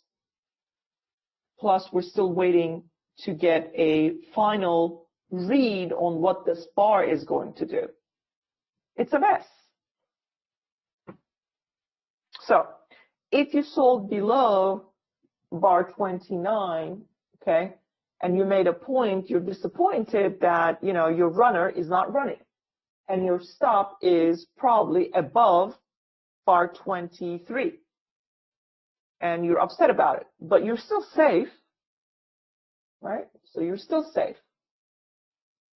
Now, the bears have 36 seconds to dump this bar's body down and close it inside the channel. Nobody said selling a channel high is easy, okay? Especially when you have a micro bull channel right there. So it's a mess. It's a mess because bulls are trying to confuse the heck out of bears, but I'm showing you why that's happening because of this right here. But if this bar fails to close yet again, oh, that's it, it failed. It failed to close above 68.25. So now what? I did a horrible job printing this, okay, channel. So I'm going to try to do this again. So here we go. That's a much better, right? So now I'm going to take that, clone it without changing the angle, and then I can give or take find my midpoint right there. Okay, so bar 30, what kind of nonsense is that? Bears are really having a hard time creating a momentum here, but bar 31 ends up being the third bear bar with a strong bear close. That's it. They get their momentum, and they're going to try to come down to the midpoint, which is down here. And if they breach that midpoint, we can end up finding ourselves all the way down here. So what happened here? Well, the Globex second bull bar failed to close above an important price point. Check that one more time. That's the midnight. Yep. So bears see now, okay, bulls got stuck. What did I say about the wedge bear flag? What did I say that we need? We needed a double top. Now, which bars are showing you a double top above the EMA? Bar 29 and bar 30, right? Micro double top. So do you have a bear flag here? Yes, you do. But the sell signal is not there. Bar 30 body did not close, okay, down here. That's still the sell, but we need a good bear close. So you can wait for bar 31, but we're already sell below bar 29, okay? So now bears are all sorts of excited because their runner is running now. They grabbed the perfect 1 point scalp there. Now they want more because they want price to come down here. They want to take out that low. This is where they want to come down, bar 3 and 4 low. So this is your bear flag. This is your second bear flag I talked about. Once we have, remember the market structure that I taught you guys. Been keep saying it. Double top, midpoint, M pattern. midpoint. I can't really do this, but let me see. Midpoint breaks. Look for a bear flag. Leg, look for another bear flag. If it really sells, this time look for a stronger pullback and accumulation, but it's probably going to make wedge, but it's going to sell again. So I generally look for minimum 3 bear flags, but we're in a trading range, so bears are still making money. They're making money for sure. I mean, look, you sold underneath here. I said you could sell underneath that bar. So they have 4.5 points, give or take, right? They want a 5 point, which is right there. Now, what if they can't get it? I don't know. 4.5 point is good enough. If they cannot move market no more than 5 points, and if you cannot get bear bars beyond this 5 point line, that means selling is no longer valid. Okay, bears who want to swing, not only they need to close that bear body here, and then they want to show us that they want to get to the 10 point, additional 5 extra points to move. If they cannot do that, and if this bar closes up here, then this is all they might be getting. We don't know. So I'm going to wait for this bar to close. 20 more seconds left. Let me see if Brad is yelling at me. Brad, are you here? All right, so that's leg 1, 29.30, pull back, and we're in leg 2. But leg 1 is a terrible one, you could see. But bears tried, but they're no longer able to try, I guess. If they cannot close this bar with the leg 2, strongly bearish, this might be all they're getting. Now we're getting some kind of momentum, okay, here. Now, we got 2 bull bars. If this bar finally makes it above this level, then the bulls can take over. Then this selling might be done. But I also see a complex head and shoulders. Left shoulder, second part of the left shoulder, double top head, right shoulder, second part of the right shoulder. Bulls need to show me that they want to close above these levels with bull bars. Then that's fine. They can continue to go up. But I need to see that first. And I also need to see now 3 bull bars, this one finally closing up here, and then, they can start to swing. I'm still not going to buy this. I'm going to wait. But I don't like the way that this selling is fizzling here, and the bears are not getting a good leg down. So you got to, give up somewhere. They kind of got a 4.5 point scalp there. Measure that again. Yeah, give or take. So that's still good. It's not 5 points. So if trying to scalp a 5 point that difficult, I start to wonder how strong is this bear flag. But we don't know yet. There is still time for the second leg to finish. Now they're trying to show me a good strong leg. Okay, bears got 2 minutes and 18 seconds to close this bar all the way down here, and then continue to come down to the midpoint of this channel. I want them to come down all the way here. So those who sold underneath here, they're still holding on to their short with the stop either up there or up here. I would put it here. This would be a skunk stop. I think that's what Al calls it. You really want to put it up here. Hold on, I'm not so sure about the skunk stuff. It might be.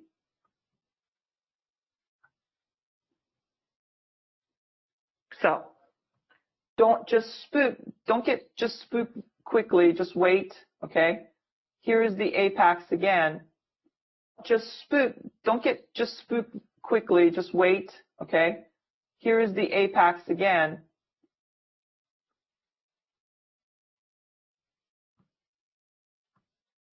We need bears to really come down and at least test the midpoint of that channel to finish the job.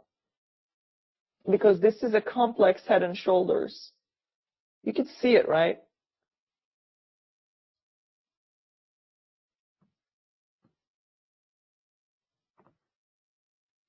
I don't like to buy if sentiment is not bullish enough on the Globex, okay?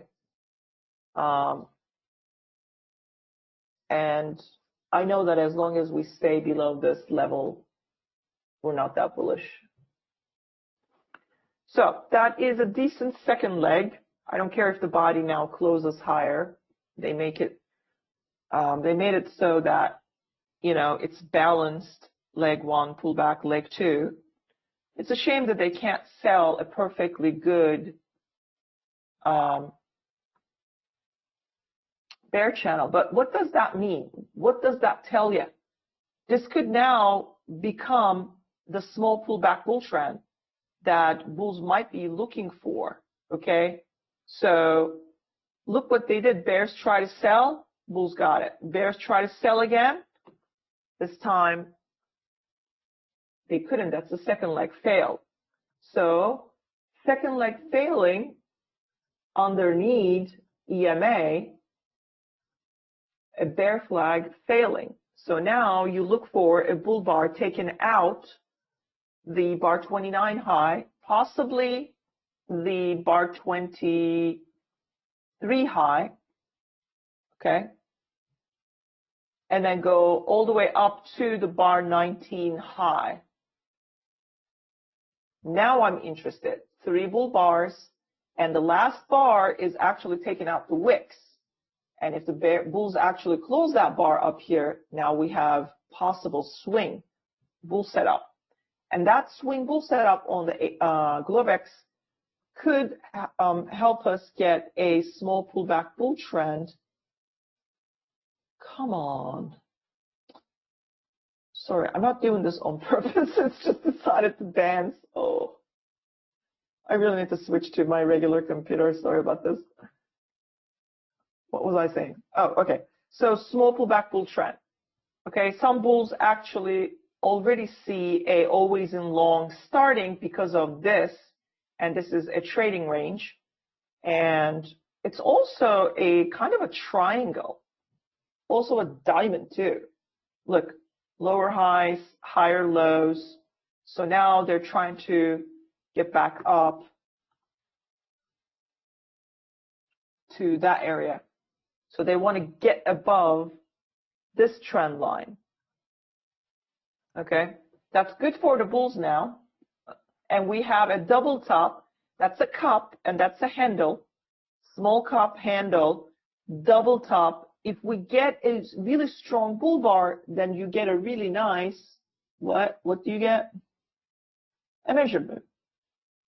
A conservative one, conservative target, and an actual target. So now we need to test that trend line and then close above it and continue to build above that trend line, get to the high of day. That could bring us up to somewhere up here. Next 2 hours, we can actually swing this to the Globex high and then further to these levels, well, the 4,000 and then above. But now this bar is getting big too fast, which is fine, but that means look what you're breaking out of. Here is the problem. 1, 2, 3, 4, 5, 6, 7, 8, 9, 10, 11, 12. 12 bar, okay, trading range. And you're breaking out with a really strong bull bar. It needs the pullback, okay? So maybe you want to wait for that pullback. That means we might come down to the EMA, look for buyers, and then go higher. So I'm more interested now in bulls. And now I see a double bottom neckline, and I want to see actually bulls get there, break that neckline. Then I have a bigger measured move target to the upside. So, all right. I don't know where Brad is. He didn't send me anything either. So I'll just send him around a little bit. Oh, there he is. Hello. Okay, so, I mean, I'm sorry, I wasn't trying to make you jump in early if you had something else to do, but I'll leave the session open for you, and I'll take off. Okay, so he's there. So I'm going to end my session, everyone. So you guys have a great weekend. I'll be around, okay, and but I'll be listening to Brad because I need to trade.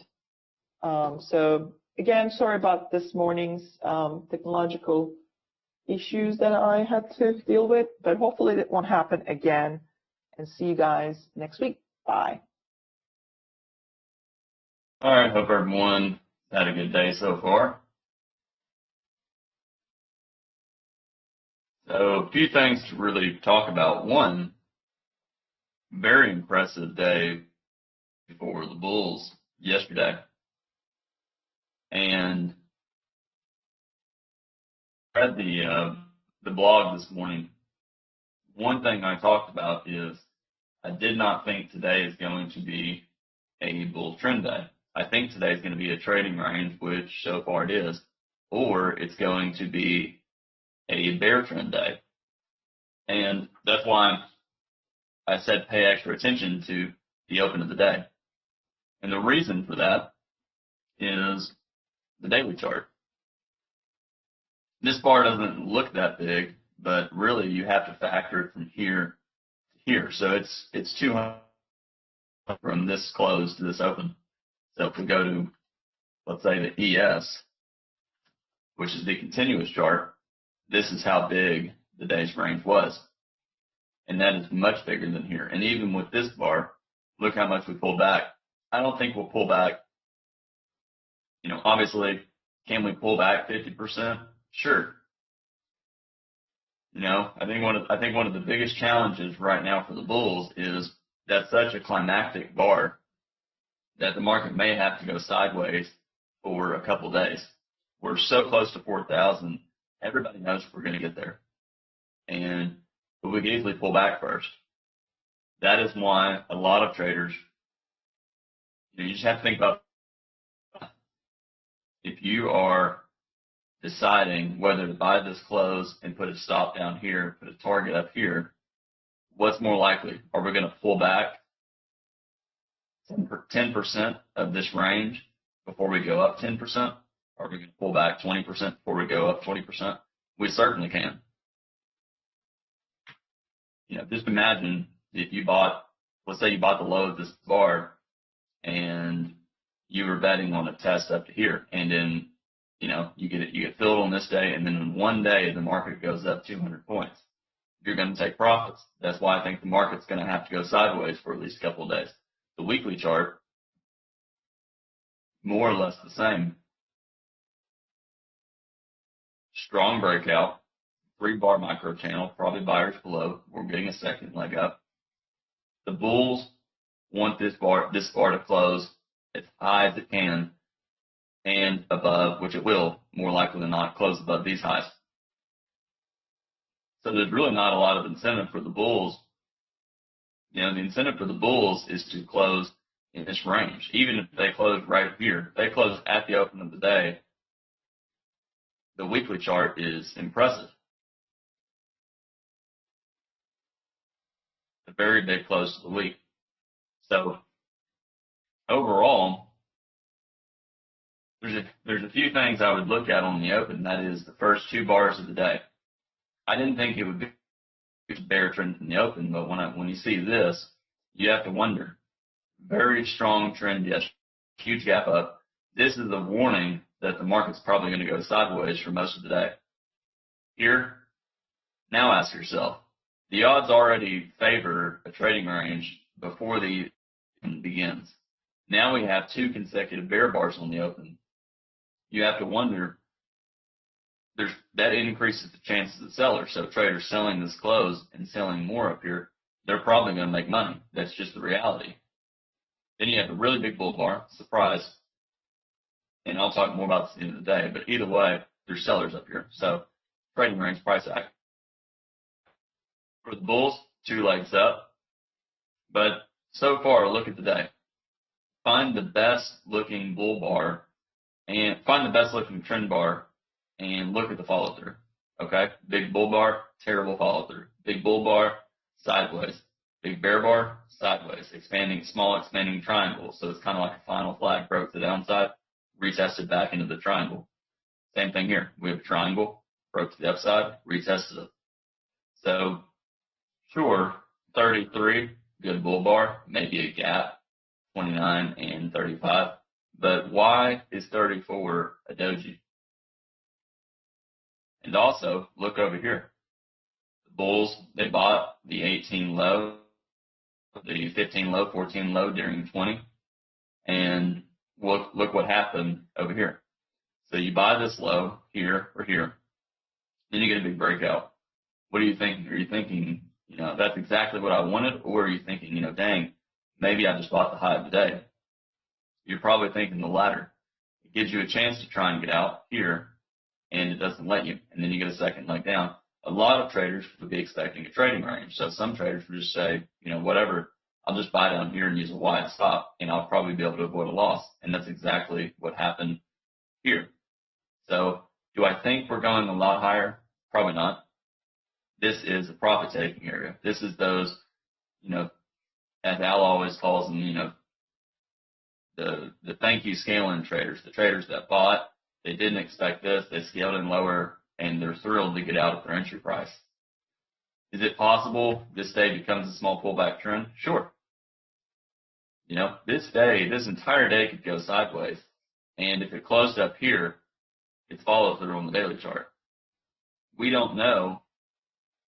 We will not know without looking intra-bar that this bar didn't close on it, that it went sideways for most of the bar. Let's just look for examples real quick. And that's very common for trading range days. Even this is a little bit of a crazy one. What really closed more is a trading range bar. And this is a Fed day, but that's kind of one. Big upside breakout, sideways, and then sold off at the end of the day. Here's a pretty good example. Fell off sideways for many bars and tested lower. So the point I'm making is, for some days, it's pretty common to get a lot of trading range price action. And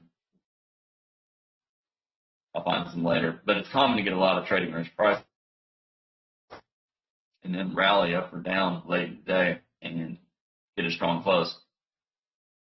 So here's a great example, and this chart tells you all you need to know. What is this? Look right here and ask yourself, what is this market telling you? Lower highs, higher lows. We're going sideways. Big rally, big sell-off, rally. So the bulls, 3 bull bars, and then the market sold off. 4 bear bars, and the market rallied. What this tells me, maybe a second leg up, but I think this is going to be the nature of the day. So great looking bar. Is it by the close? It might be. It might be by the simple fact you get a second leg up. But look what happened here. Here's the first leg. Failed. Second leg down. Or maybe this was the first leg. So rallied. Pull back. Second leg. Pull back. Third leg. Trading range. Price action. Pull up the euro dollar for a minute. So here's the euro. And finally, we're breaking strongly to the upside. And you can see we're 335 pips above BTR20221111. So the reason I'm bringing this up is really ever since May, maybe June of 2021, we've clearly been in a bear trend. You can call it a bear channel. Bear channels typically evolve into trading ranges. And for the market to become a trading range, we have to get an upside breakout. So any one of these lower highs is a target. This is obviously a target. These two are, but I think the reality is it's somewhere up here. Maybe here. So we could easily get some kind of measured move, maybe to even here, which takes you basically to these highs. But impressive past 2 days for the bulls. So we have a high one buy above and probably sellers above. The bulls, they want this gap here. I'll just keep it as it is. A breakout above the bear flag. Here is the bear flag, pull back, broke to the upside. The bulls want to keep this gap open and test the high today. More likely, this gap will close and will continue to go sideways. You can see the bears selling above 35 high, which was a high one buy. So just ask yourself, feel really convicted to buy or sell? And if you're looking at this chart and you're confused, breaking to the upside, looks like it's going higher. Now we're getting a second entry short. Maybe it's going to pull back all the way down here. Maybe this is a wedge. 1, 2, 3. If you're confused, you're thinking about it the right way. Do anything, long or short? What would I do? I don't know. I guess I'd be long, maybe stop below here. And if this bar closed on its low, certainly below 36, I'd probably get out. And maybe put a stop just a little bit below this gap, betting if the gap stays open. So it's lower probability, but good risk reward. I personally, I'd rather wait. You're in the middle of the trading range, a lot of overlap here, overlap here, overlap here. So not ideal for swing trading. What happened to the eager bulls that were wanting a small pullback trend? Well, now you have another expanding triangle. I'm trying to do it like this. But ignore the numbers, and you can see expanding triangle here, expanding triangle here. Most traders probably get out below tricky. I would probably get out below 37. Not ideal. It's 2 legs up in the trading range. And while this might be a second entry buy and the bulls are trying hard, my issue is what I talked about. I think this is the trading range. Now, I could easily be wrong, and this could be a measuring gap that leads to a test up. But to me, when I look at this, I see a trading range. And I don't want to be hopeful in the trading range.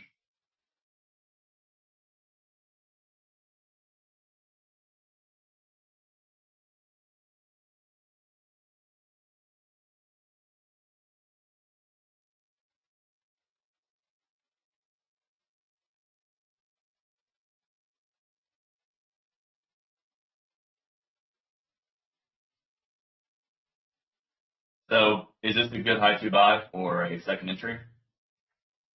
It might be, but again, look at this. Just ignore. What do you notice about these bars? This bar is forcing you to buy in the middle, really the upper portion of this trading range. And you can see traders bought this high one, scaled in lower, they're getting out break even. So this is not as ideal as it looks. And there's also traders who sold 50% of probably better to wait.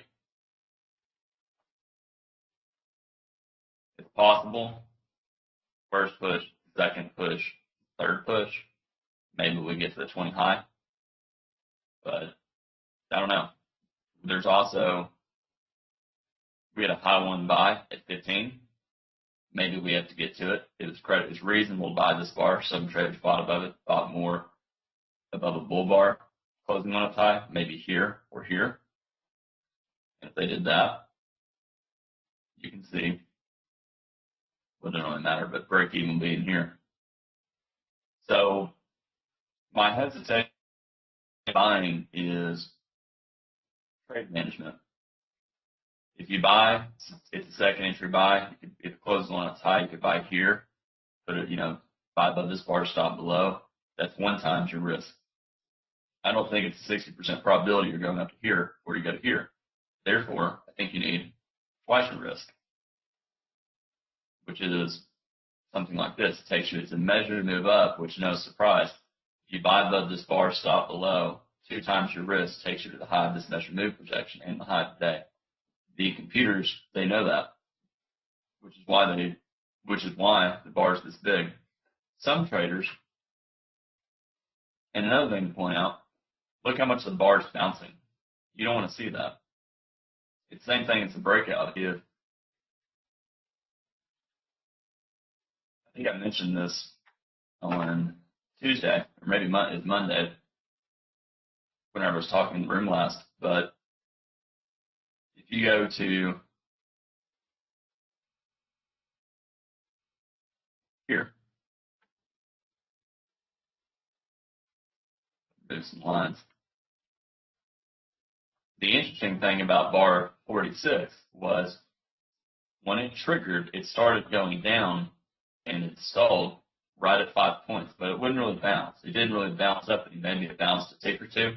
And instead of pulling back more, which would be a sign of bears scalping at 5 points, the market just kept going down. And that was a sign that traders were continuing to buy. What you don't want to see, even for a stop entry, I don't know why my mouse is messing up. I have no idea why it's doing this. There we go. Kind of freaked out on me.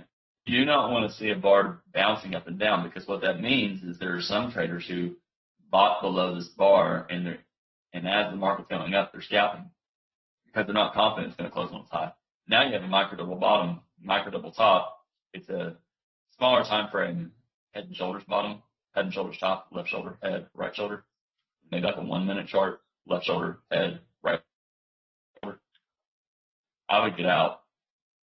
And the reason is we could sell off pretty quick. We could easily get to the 33 low or the 32 low. And part of my problem with being long up here is trade management. If I buy up here and put a stop here or here, I don't want to get stopped out at what's probably going to be the low of the range. It's kind of like, it's the same concept as I'm going to buy this close and put a stop right here. Well, if I do that, I don't want to buy it here, put a stop here, and then not get out here or here, and then just get stopped out right below. Because now, if I get stopped out here, I'm selling after 3 pushes down. You could say 18, 22, 24. This is where traders are buying, not where they're selling. And it's the same problem with here. So that's why I would personally be flat, because for me to be long up here, I would either have to get out below these bars, or I'd have to use a wide stop. What's wide? Maybe something like this. So measure and move down. I'd have to put a stop somewhere down here and be willing to buy down here. And I don't want to do that, because I think there's a reasonable chance we'll sell off down here. So if there's a reasonable chance we're going to sell off, I'd rather just be flat and buy lower.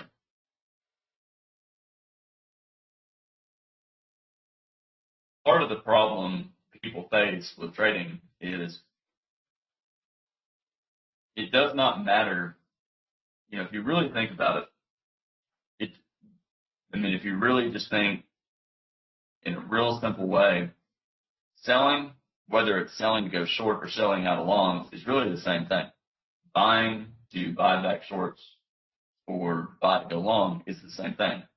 So it doesn't matter if you really have to see it that way. It's really important to treat any moment. If you're long and you bought the low of the day here, it doesn't matter if you're still long here or if you just bought it. It's the same thing. And what you have to be careful of is, so it's just like right here. Why did this bar happen? So if you think about it, if you sold this close and the odds favor the trading range, if it goes above, does it make any sense to sell here and get stopped out at the high of the bar if it's likely to be a trading range? Well, it really doesn't. You can argue it makes sense to get out above the bar, and then if it goes back down, you sell again, reestablish your position. You can do that, but the reality is it doesn't make sense to do that, and that's exactly why the market sold off here all the way close. It's the same thing as if you buy here, does it really make that much sense to get out at the lows down here? No.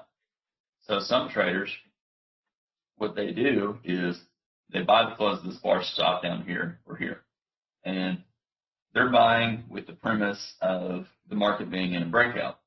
Because they think it's in a breakout, they're going to buy, and if the market does not race up really, really fast, they're going to exit. They're going to exit the trade, because if it's not in a breakout, it's probably in a trading range. And if it's a trading range, they're buying high at the top of the trading range. So when you see this bar, traders conclude the market's in a trading range. Therefore, they get out here or back at the close. And you can see that's what they did, and that's why the bar sold off immediately.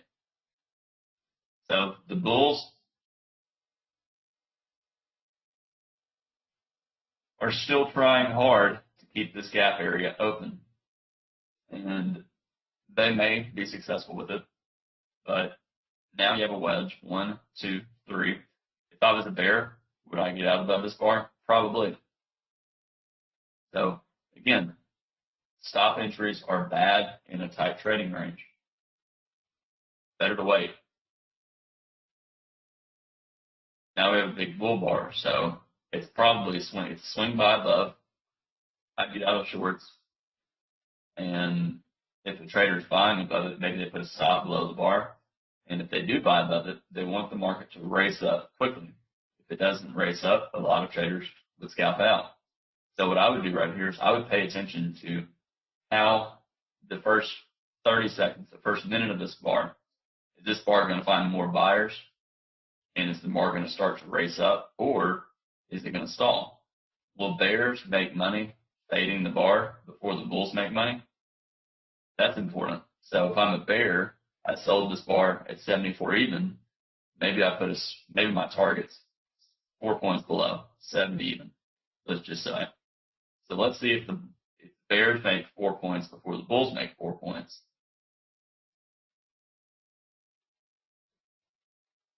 If the bears make 4 points, so if the market goes to 39.70, or it goes to 78.5, which is here, then it's 3 points. But either way, if bears make money before the bulls, that's a sign that the bulls aren't that strong. And I do think the bears make money before the bulls. So we're 1 minute and 30 seconds into this bar, and we're below the entry price for the stop entry bulls. That is not what stop entry traders want to see, and that is a sign that there's confusion and hesitation. Bulls would get out here. They would just exit the trade, and they know they'll miss some trades doing that, but if they just get out, they'll minimize their loss, they'll take a small loss, and they'll wait for the next trade. So now we're 2 minutes into the bar, and we're 2 or 3 ticks in profit. I didn't buy above this bar, but I'm just speaking if I was a bull. So 74.25 is the entry price. 1 point would be 74, 75, 50 would be a 1 point scalp. shouldn't take a 1 point scalp, but if the market stalls, which it's doing right now at 1 point, that tells you there's some traders selling right there. So let's see what happens at 2 points. 76.25 is the target for the bulls for 2 points. It needs to go one tick higher to 76.5 for those bulls to get filled. And look what happened. So you have a lot of traders selling. They're trying to exit for a 2 point scalp and they're not getting filled, which is causing the market to sell off some. Because of that, you'll have some bulls that will just go for 1 point. So the market might bounce to 75.25 or 75.50, allow those traders out. This is not what you want to see. This bar could still close on its high, but you really have to wonder, what's up with this bar? This is it's fairly disappointing for the bulls. If I bought here, I wouldn't be happy with this. I'd be nervous that all it would take is just a couple seconds for this bar to close on its low. So I expect a lot of bulls will exit here disappointed, and the market will have to go down. I had to make 2 points. You can see 74 is the high. You need one tick to enter, 74.25, and you can see the market went to 76.25. So it went up exactly 2 points, but did not come out. And you can call it I guess 10 tick failure, which basically just means it failed to go 2 points and let the bulls out. So there was more bears that tried to sell 76 even. So bears, what they do is they see 74, they set a limit order 2 points higher at 76 even. They filled 2 points higher, and some of them will scalp out at 4 points below that, so 72.25. Al often calls that a reach trade. I think it's a new term he made up, but he talked about that at the Orlando event. A reach trade is a trade where it's a higher probability trade, but there's a lower probability of getting filled. And what that means is you set your target, you set your entry price further away. So if you're going to fade, let's say you're going to fade this bar, and instead of buying the low, you buy 2 or 3 or 4 points below the low.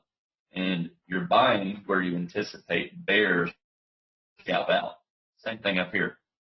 If this is a buy, maybe you put your entry price to fade at 5 points above, betting that bulls will scalp out and bears will begin to sell. So doji bar on 40, bad follow through.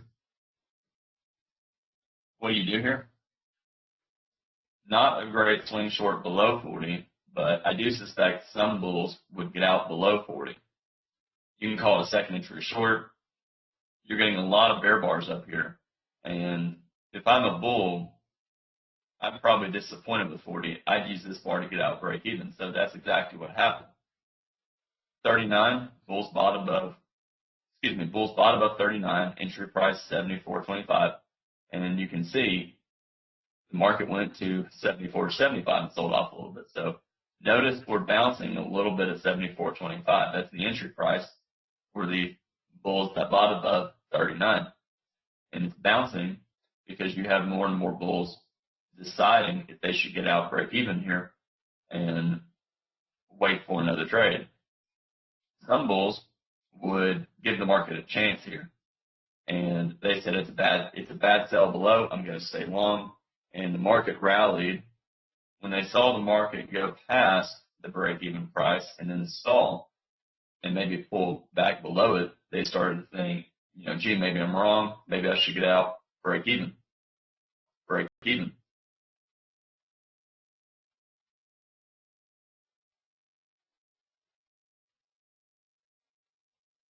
Bulls will keep their stop below, betting that this might just be a pullback. So the risk the bulls face if they get out below this bar is it's a breakout pullback, and even if it triggers, we'll go higher. It's interesting. The open of the day is almost the midpoint of this gap, which is no surprise. I'd be very cautious in here. Lots of overlapping bars. You get 2 or 3 bear bars down, then you get 2 or 3 bull bars up. This is confusing price action. And the only thing you can do here is you can buy above 39 for a swing. You can sell below 37 for a swing. If I had to pick one, I'd be long above 38 to stop below. Excuse me, I'd be long above 39 to stop below 39.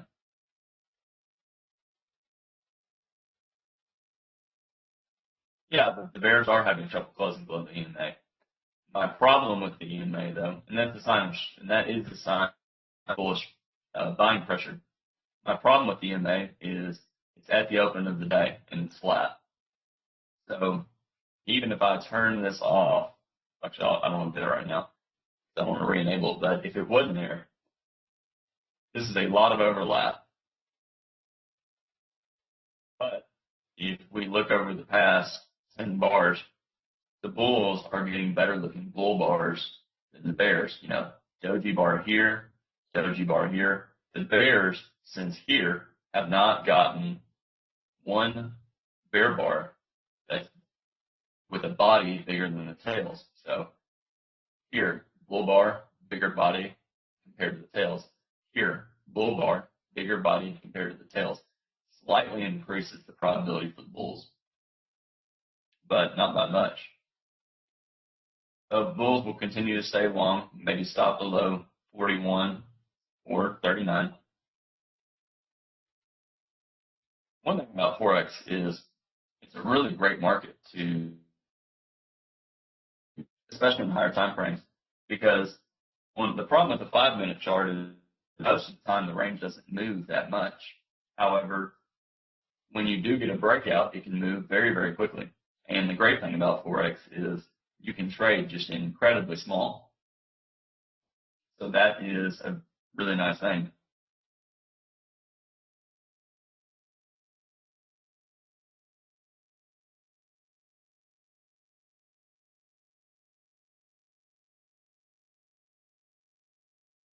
You can see fell below the open. So as soon as this bar closed, traders started buying. That is a sign of buying pressure for the bulls, which is good.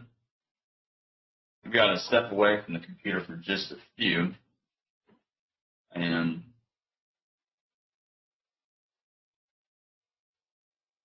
make lunch for just half a second. But the one thing I would say is, here's my biggest concern. This is a gap, but I don't like multiple pushes up. So for those of y'all that are in the room watching, 1, 2, and 3, this is the third push up, and we're into this resistance area. Now, this bar could break above these highs. You know, it's possible this resets the count. I'm leery for, I guess I am leery about the bears too. My concern for the bears is they have an open gap. The bulls do. That increases the risk of an upside breakout. And like I said, it is possible. We went sideways for a couple hours. So it's possible we rally and get to 4,000. We're so close to 4,000, we may have to get there. So if everybody agrees we're going to 4,000, we could vacuum up to it. That's my other hesitation with selling here. But I do suspect the bulls will be disappointed here. So if I was looking for a sell, I'd probably be more inclined to look for a stop entry.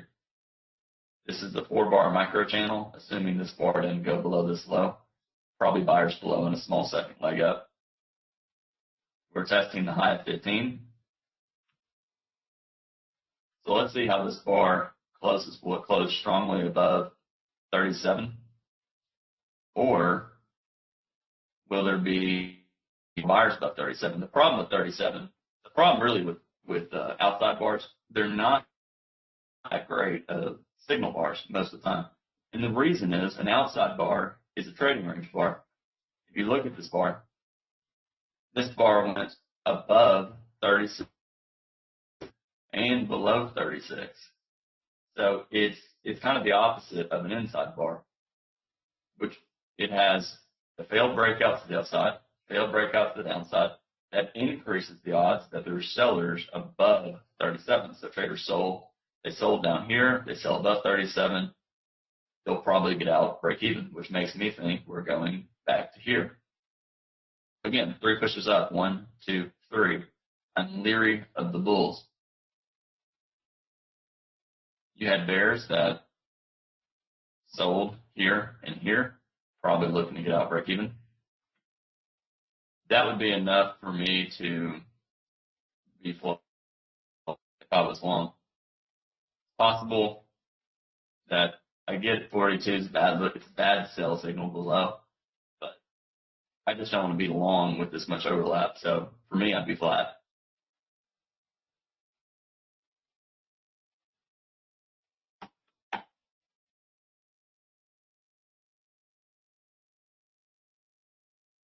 So the bulls got their rally.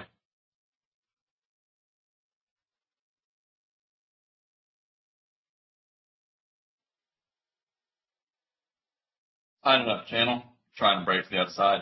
May try and test. This might be right here, the test of fairly tight micro channel, even though it broke here. My concern is the channel is too tight for me to want to sell, especially with this target above. So if I do anything, I get maybe stop below somewhere down here. But challenging. Another outside bar, probably not much higher, but we could easily test up. We could easily go up 8 or 9 points and get to 4,000. Outside bar, so probably sideways in here. Still by the close, but becoming climactic. Probably we'll have to get to 4,000. You can see some profit taken before we get there. First versatile down probably will fail. Tighten up channel. That's probably going to lead to some more sideways. Always the problem for the bulls, though, so close to this target that we may start to go sideways. And Snow Fox asked the question: which is a great way to trade. Do you have some general rules for which reversals to take other than males? Yeah, so that question comes up pretty frequently. The way always is, I see it as it's really no different whether you're scalping. Always in it's the same, and that is 2 ways to trade always in. One is major reversals, where you buy here, and you hold through this, and then you get a breakout and you move your stop down here. You hold through this, and then you get a breakout. Obviously, you are going to get stopped out frequently trade because most moves are trading range. The other portion of always in, which is more ideal, is trading always in the way depending upon the market cycle. Breakouts, so if you bought here, second entry short, top of the trading range, you get out here, and then, maybe you buy again here. Strong enough breakout, first versatile is going to fail. Maybe you get out here, breakout, follow through below a triangle. Maybe you sell, second leg down, but then you get out here or here, and then bulls start buying, or they start buying closes. But the point is, Snowbox, the answer to that question is not that simple, because it really comes down to how fast can somebody enter an exit. The problem with this is not even here, this is not ideal for swing trading, because if it's going to be a trading range, you're better off scalping out and anticipating the move failing. It's kind of like right here. Traders that bought here, this was actually a reasonable thing to have happen. Consecutive buy climaxes, pair of edge, micro channel, first versus down should fail, but you have a 4-bar micro channel here, actually a 5-bar bear micro channel. So probably sellers above this bar. So not all that unreasonable for this bar to happen. The trader that sees that can scalp out and look to take profits betting on disappointment. Same thing here. If the trader bought this low, rather than maybe get out here, they could scalp out at this high, betting on disappointment. Some traders will sell above this high, maybe a few ticks above, right under 4,000, betting that the market pulls back. Tight enough channel that probably going at least a little bit higher. This is good for the bulls. Follow through.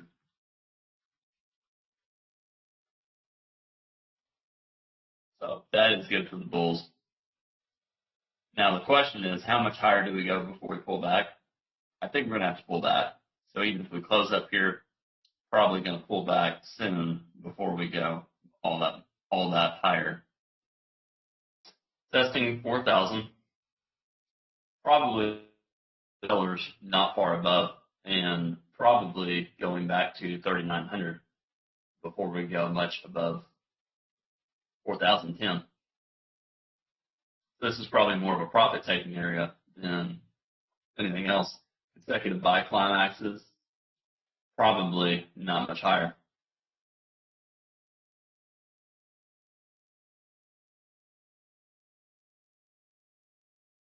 So I've been muting the mic occasionally, but I do want to test out the audio. So I'm looking at the Discord. How does it sound right now? Is it cutting in and out, or can everybody hear me okay? Okay, yeah, no, I was hitting I have a keyboard that's attached, that's connected to 2 computers, and on one monitor is the webinar, another monitor my personal computer, and sometimes when I hit the space bar, if it's linked to this computer, it will toggle off on and off the mute button.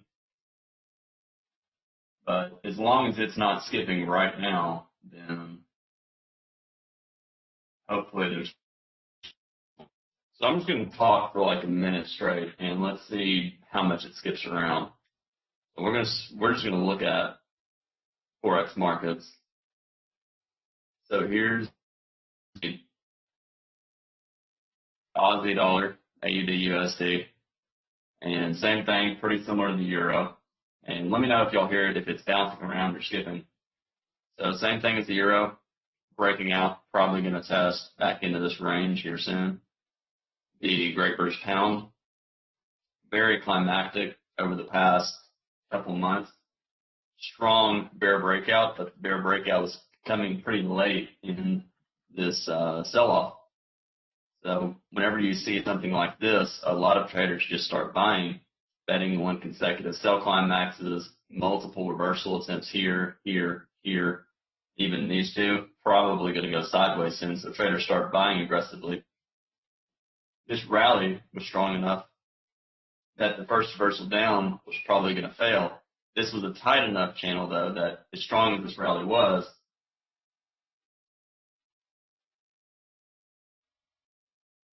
okay, cool. And sometimes I'm just hesitating trying to read the comments, but okay, so it sounds like it's not skipping. But anyways, one thing I will say, and I'll look at Amazon for a second, and I know strong enough sell-off, this is so tight that if the market gets up to here, there's going to be sellers up here. I mean, if you really think about it, even bears that sold down here, if they sell more, they're probably going to be able to avoid a loss.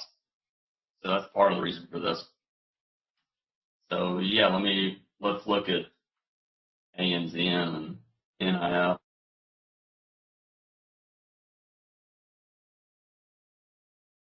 Check one thing real quick. So Amazon weekly chart, consecutive sell climaxes, you call a wedge. Lots of buying pressure here, and 3 legs down, 1, 2, 3. Probably, if I had to guess, I'd probably going up to here. It's one of those things where is it skip? It's one of those where, and honestly, that may just be hesitating a little. it's one of those where you have to wonder, is the market going to go down to here before it goes up to 120? So the question is, you're at 100. Is the market going to sell off to 60 before it goes up in this price level? But overall, probably going to bounce in. NIO, but overall, probably going to bounce in. NIO,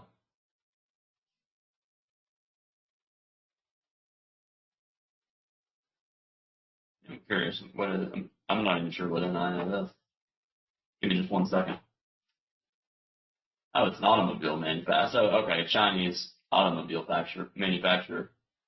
When I look at this, not all that interested.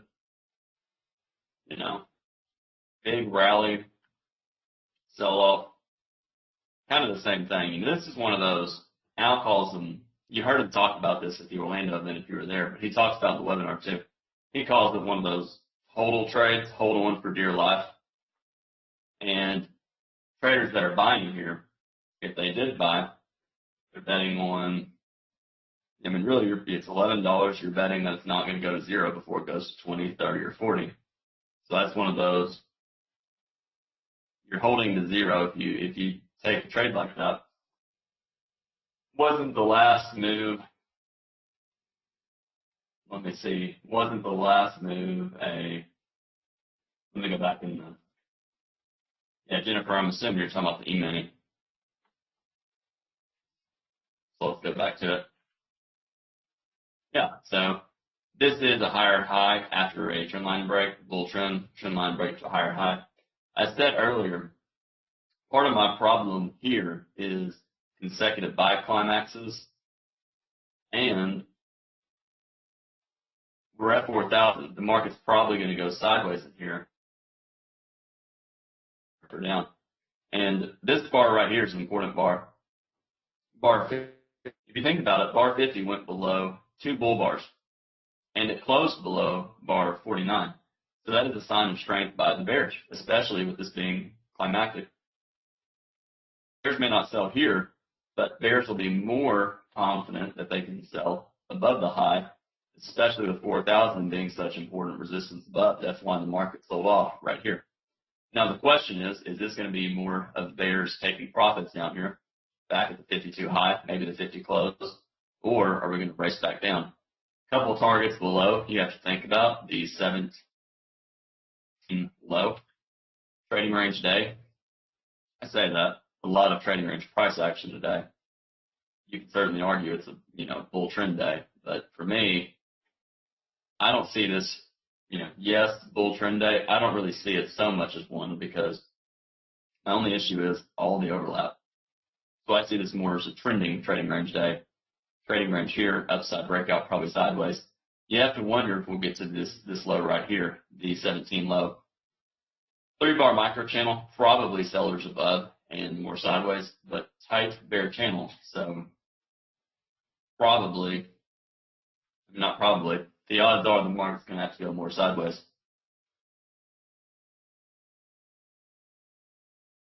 Curious to look at Bitcoin for a minute.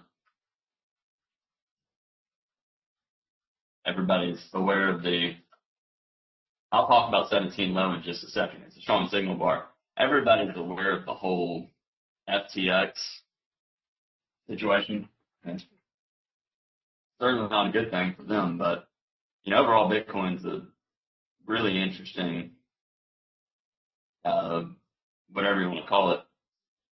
I know people will, I get it, the logic of the currency, but it's just so volatile that I don't see how people can use it as a currency for a while. I like the idea of Bitcoin though. So we sold off, breaking below all these lows, testing back into maybe the highs from over here. So there will be trade, again, people will see it as value. I kind of side with Al. My biggest concern with the crypto piece is can the regulatory body change the way it's used or cause it to go to 10,000? But if you're just looking at the chart, it's probably going to go up to here before it goes much lower, but it could easily get back to 10,000 before it went up here, or it could just go sideways. So bar 17, to answer MANJA, why the bar 17 low? The reason is it's just a credible buy signal bar. Even though, it's not as, the market went down a lot. So most traders that sold here would take their profit. But with the trading range day, it's typically pretty forgiving. So the market could easily come down to this area. My other thought is I don't think the day is going to close on its high, but also don't know if the day is going to get back to the open of the day. We're pretty far from it. So one thing we could do is do something in the middle. And that's why I think we're going here. It's similar to bar 1. Traders sold bar 1. A lot of traders scaled in higher here or here. And this price level would have been break even here, would have let those traders out. Some traders sold this low, the bar 5 low. Sold more, sell vacuum back to bar 5. So testing 4,000 again, trying to break above it, and probably sellers above. So the one thing I would be asking myself is, what's the odds we go all the way up here before we go to here? I think we're going down to here before we go up to here. So that makes me think there's sellers somewhere up here.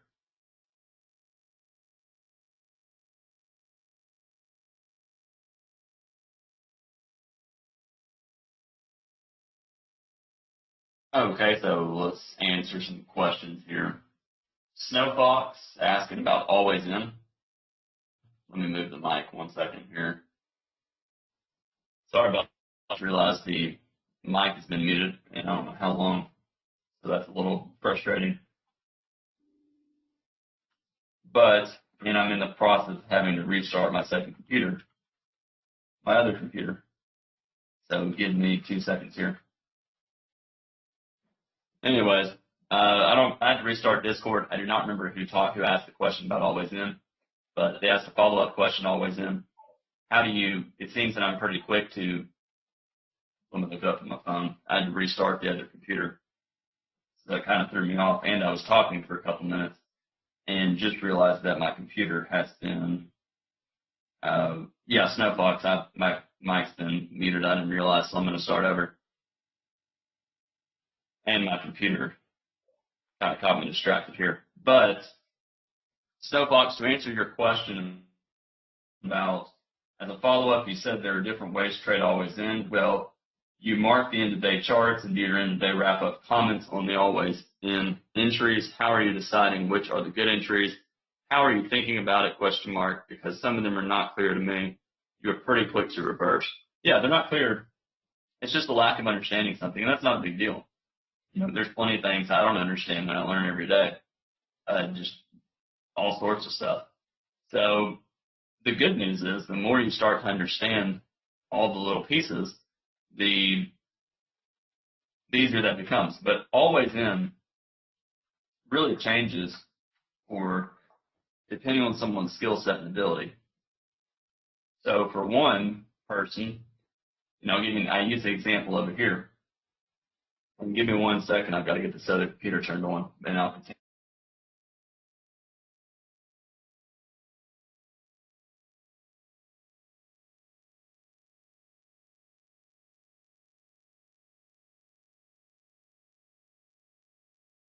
Just give me a few more seconds here. Fortunately, when technology goes wrong, it definitely goes wrong. It's really weird. I've got a Surface laptop, and I really like the laptop. And I've got one of those 49-inch wide screens, and 3/4 of the screen is my personal computer. The other, 2/3 of the screen is my personal computer. The other 1/3 is the webinar. And I like it just because it's one kind of continuous screen.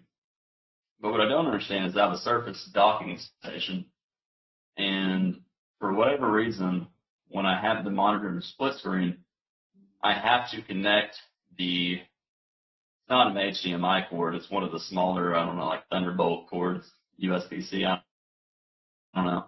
I've got to connect it directly to the laptop instead of the Surface docking station, or else the monitor just like freaks out.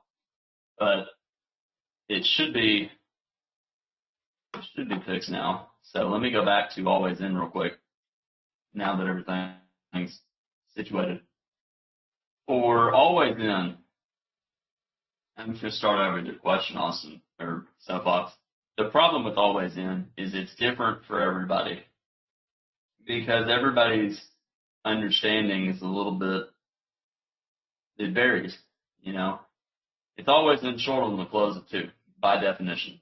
However, do you really want to close of 2 in a tight bull channel right above the moving average? Probably not.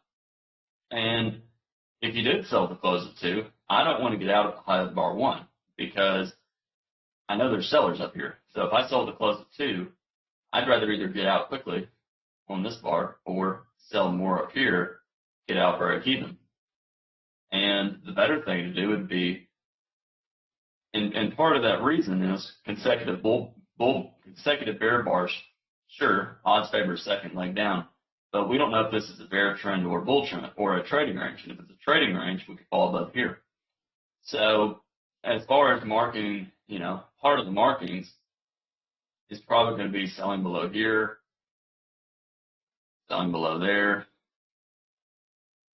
maybe buying there, but that's aggressive, selling below here, you know, I don't know, maybe buying above here, or buying above here, buying here. You could sell there, buy here, here, here. The point, though, the interesting thing about the end-of-day charts, a lot of these, like you could buy here, and if you're quick to get out, you won't lose any money. You can sell below this bar. If you're quick to get out, you won't lose. Even if you bought above this bar and the market went up, started to stall and pull back, you could avoid a loss. So the trick with always in, the first thing I would do is keep it basic. So strong enough rally, is this likely to be a trading range? There's 3 choices. Is this likely to be a bull trend, bear trend, or trading range? Well, it's probably either a bull trend or a trading range. Therefore, I can automatically assume selling anywhere down here is a bad idea. Okay? So that can eliminate one decision. Therefore, I need to decide what's more likely, bull trend or trading range. Well, I think it's a trading range. Therefore, I'm probably high in the range. Maybe I can buy somewhere down here. And if it's a trading range, I really don't want to be in the direction of the move after 2 or 3 legs. So leg 1, leg 2, maybe leg 3. Therefore, I should get out here. 2 legs down, sell the close. But now we have a 3rd leg down at the bottom of this trading range. Well, I'm probably better off taking profits here than looking to long. So, Snowfox, one of the things I would tell you, take a look at legs. You know, this is becoming a pretty strong rally in late in the day. And because of that, we're getting a follow through. My issue here, reversal attempt, another reversal attempt, another reversal attempt. I'm pretty resistant to buying up here. I just miss a lot of these things. It's not sustainable to me, and therefore I'm not really a swing trader. So I'm not the person necessarily that put a stop down here and hold. So what do I think about hitting the 200 EMA at 405 for the SPY, 1470 for the S? I think we will get there. Do I think we'll get there today? No. My problem here is the market's up like 60% in 2 days. And, you know, I ultimately think we'll get up here. We're here. But I don't know if we go straight up or pull back. I suspect we'll have to pull back. Oops. I hope that answered the question about always in. But while we're on that subject, always in, it really is the single best thing I think someone can learn. And because it evolves. Always in trading, you know, I kind of see it as, there's probably easier ways to explain this, but always in trading is, there's different levels of it. Some people only take major reversals. Some traders take minor reversals. In a trading range, the challenge with the trading range is the always in direction shifts all the time. Like, let's look over here. Consecutive bear bars on the open, always in short, maybe, but consecutive sell climaxes low in the range, probably buyers. And, you know, is this always in short? No. Is this always in long? I don't know. Maybe you could buy here, but what's the problem with buying here? Well, big risk. Stop down here, probably limited upside, probably more sideways. Consecutive bull bars, you could buy here. Testing the moving average, though, it's an expanding triangle. 1, 2, 1, 2, 3. Tested yesterday's close. If you do buy here, here's the challenge. If you buy right here, you're betting on a breakout, and your stop's down here. But if you get bad follow through, you have to ask yourself, is the premise the same? If you buy that close and you get bad follow through on the next, that means that the market was not as strong as you thought it was. And then you get a doji bar, you get another doji bar.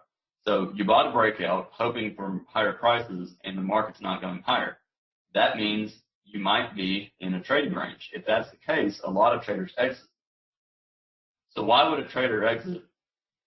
Well, in a trading range, this is strong enough to make the market a trading range. So I don't want to have a stop down here and have the market sell off and stop me out at the bottom of a range. Therefore, if I think it's a trading range, I need to get out of here.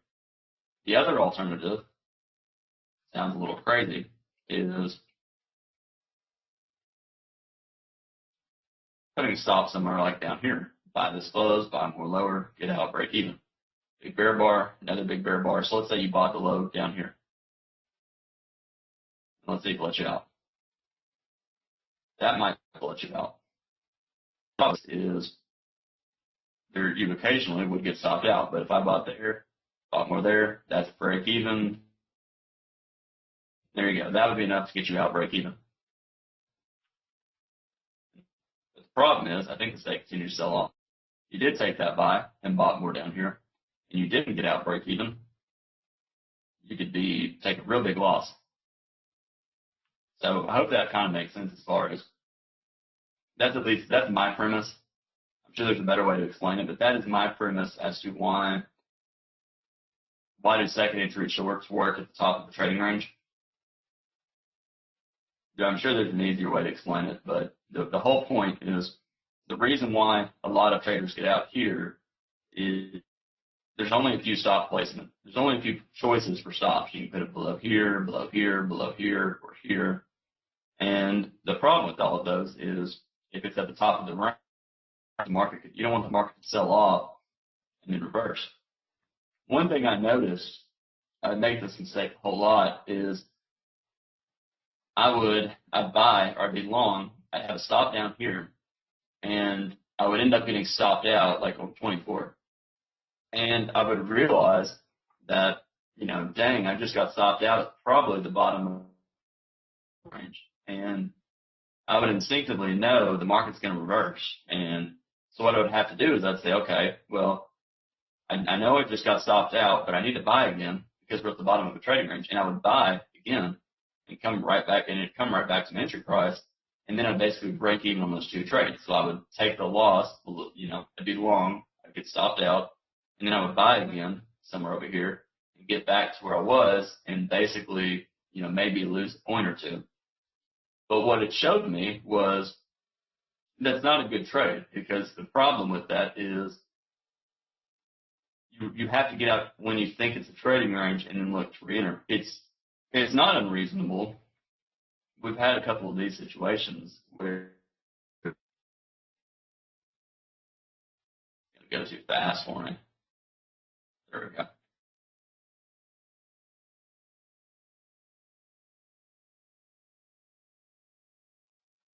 So it's kind of like down here, bear breakout. Here's the stops up here. if you're selling down here, and technically the stop goes up here, but if it's a trading range, the market could easily just go above it, and then look what happened. It sold off all the way back down to here. So the trick is, for most people, getting out early here, especially like certainly around here, and then looking to re-enter shorts later.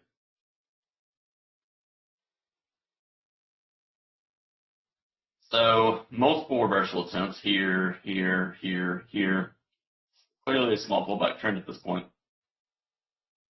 Not a lot of selling pressure, so probably better to wait. So 67, 68, trying to be consecutive bear bars. Tight enough channel from 40 to 66. Probably more sideways than straight down. You know, again, when you start to get multiple reversal attempts, the odds start to favor a pullback. And 4,000 is just such an important number. Even if we, you can see we tried to get 10 points above it. So we went 9 points and 2 ticks above it and immediately sold off. Back to the 11 high. So what do? Do you sell 68? Some traders might. I suspect it's strong enough for a second leg down. Turn with selling 68 is how much lower do we go?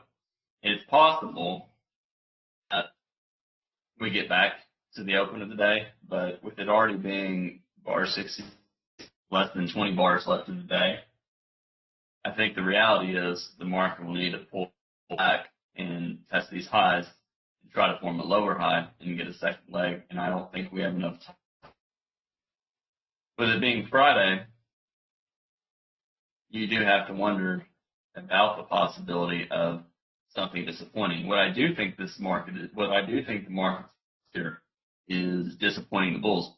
So we're getting into that final hour of the week, final hour of the day, and we could easily sell off, putting a really big tail above this bar, increasing the odds that we have some kind of a pullback. This is the problem when you get a rally like this too early in the day.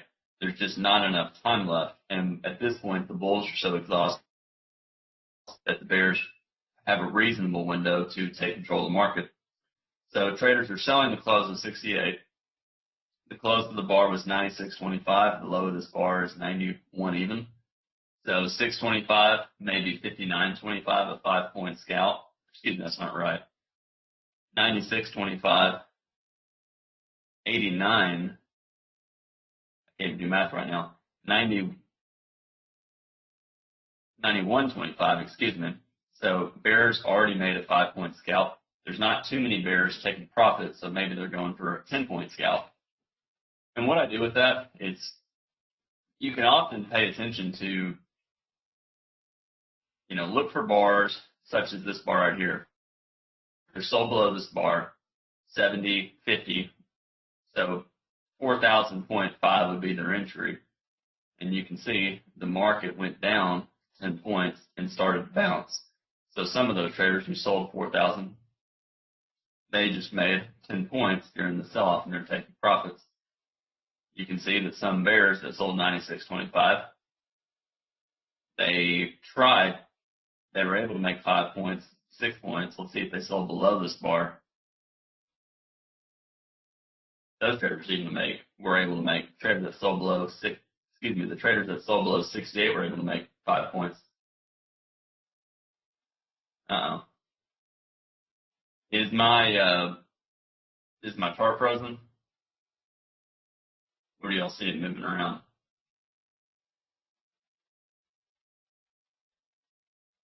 Yes, as in you see it moving around, or yes, as it's frozen? Okay, cool. As long as y'all can see the bar moving around. So probably profit taking into this bar.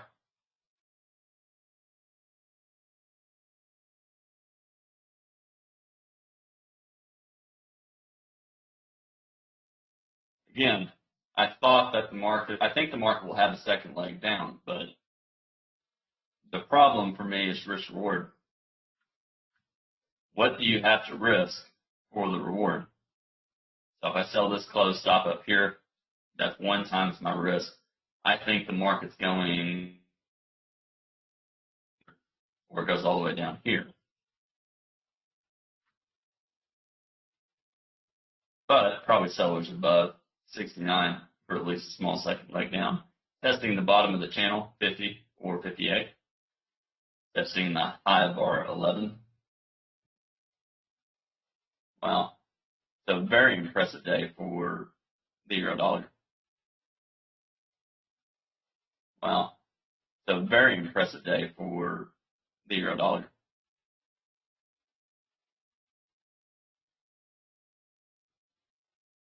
More like a 15-minute chart. Just breakout and then channeling up ever since. I'm going to draw back the bar 17 low as a target. We may get there. And it's reasonable for the market to get there.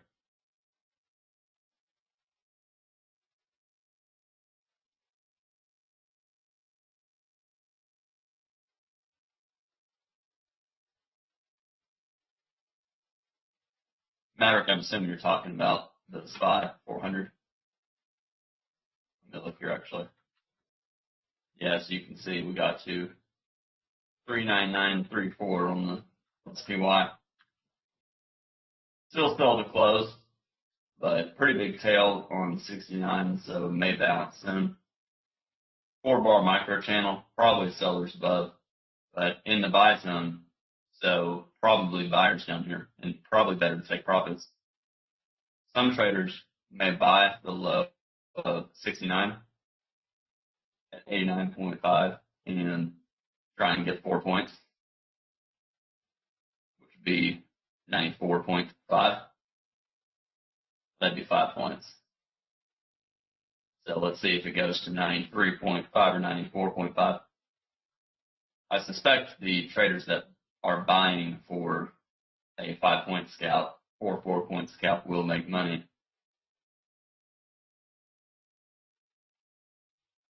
We may have to get back to the 68 close as well. So 3.5 is the 4-point scalp for bulls buying the 69 low. You'll have some bears selling right at their 4-point target, trying to trap the bulls and get in at a good fill. I think a lot of traders that do something like that, which it can be kind of dangerous with this many bear bars, but I think a lot of traders that take that trade, they are pretty quick to get out if it comes close to their entry. You know, if it goes up and touches their entry, a lot of traders will move their stop to break even. So you can see the 4-point traders just got out for 4 points. And the traders that bought 89.5, they will probably make money at 5 points at 94.5. And they need, let's see, they need one more tick. They just got filled. So traders that bought the low of 69 for 5 points just made money. What do you do here? You buy above 70? Probably not. After that many bear bars, probably sellers above it, at least a small. Bulls would rather see a micro double bottom. We could easily get up to here though, to the 67 low before bears come in. That's why often break-even stops are just not that ideal. Traders will sell below it, price goes their way, they move their stop to break even, and the pullback usually stops them out. So some bears sold 69, disappointed with 70. They'll use 71 to try and get out break even. They sold this close here. Some have limit orders right here to try and get out. So if the close is 95 even, some of those traders may try and get out at 95 point. If the close is, it's 92.5, some of those traders may try and get out around 93 even. I think what some traders do as well, they sell the close of this bar and they're disappointed. They sell more above the bar and they try and get out break even. Let me see if I can show this. So I don't recommend it necessarily, but they sell here. They sell more right there. Their break-even price is this blue line. Well, that didn't quite work. So this is their break-even price, this middle line right here. So let's see if the market will get to it. And I think some of those traders that do that, they sell here, they sell another position here. I think a lot of those traders double their position below bear bar. But since I just talked about this, I want to see if the market actually, what happens at this price level. I see that more as kind of entertainment value. I think it's really hard to structure that trade, especially with it being late today. You know, the odds are you're probably going to get back down to this close. But hard to do with only 30 minutes left in the day.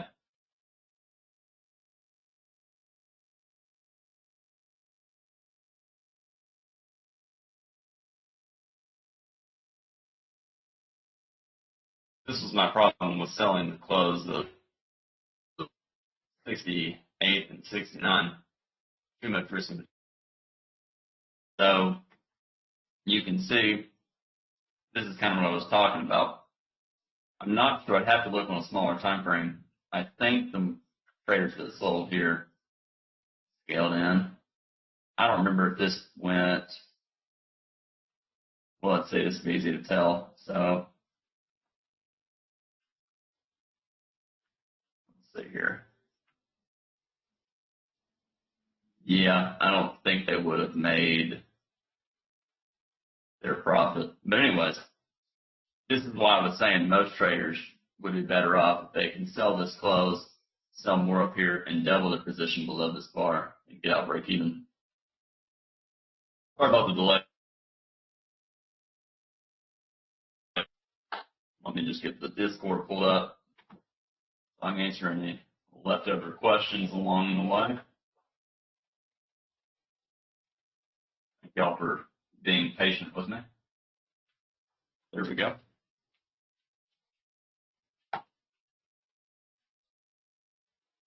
So overall, coming into the day, the bulls, they've got 30 seconds left in the close, and obviously they're going to get a bull close today.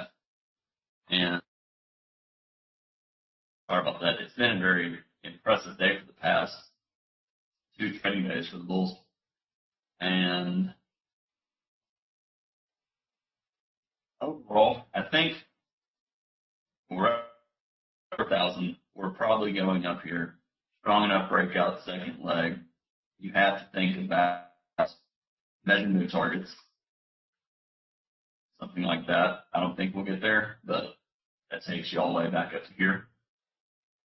I think the first thing that'll happen is, I think 2 things. One, we'll get a second leg from these 3 bars. But I think before then, we're going to have to pull back before we get the second leg up. But this is a strong statement by the bulls. Just look at that single bar. That's a strong bar, and it's probably going to lead to follow through. But we could easily pull back to here or somewhere in here before we get that leg.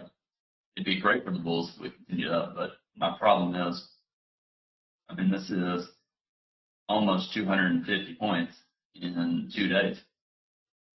So fairly climactic. And weekly chart, have more or less the same.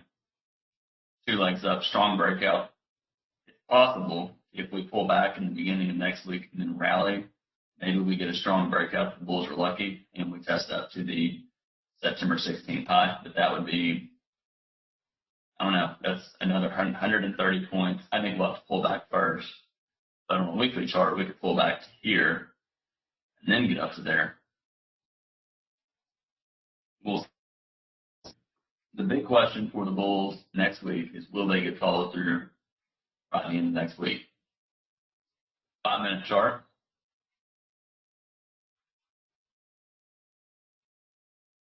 And I've got the question box open in the webinar for those of you that would like to ask any questions that are not in the Discord.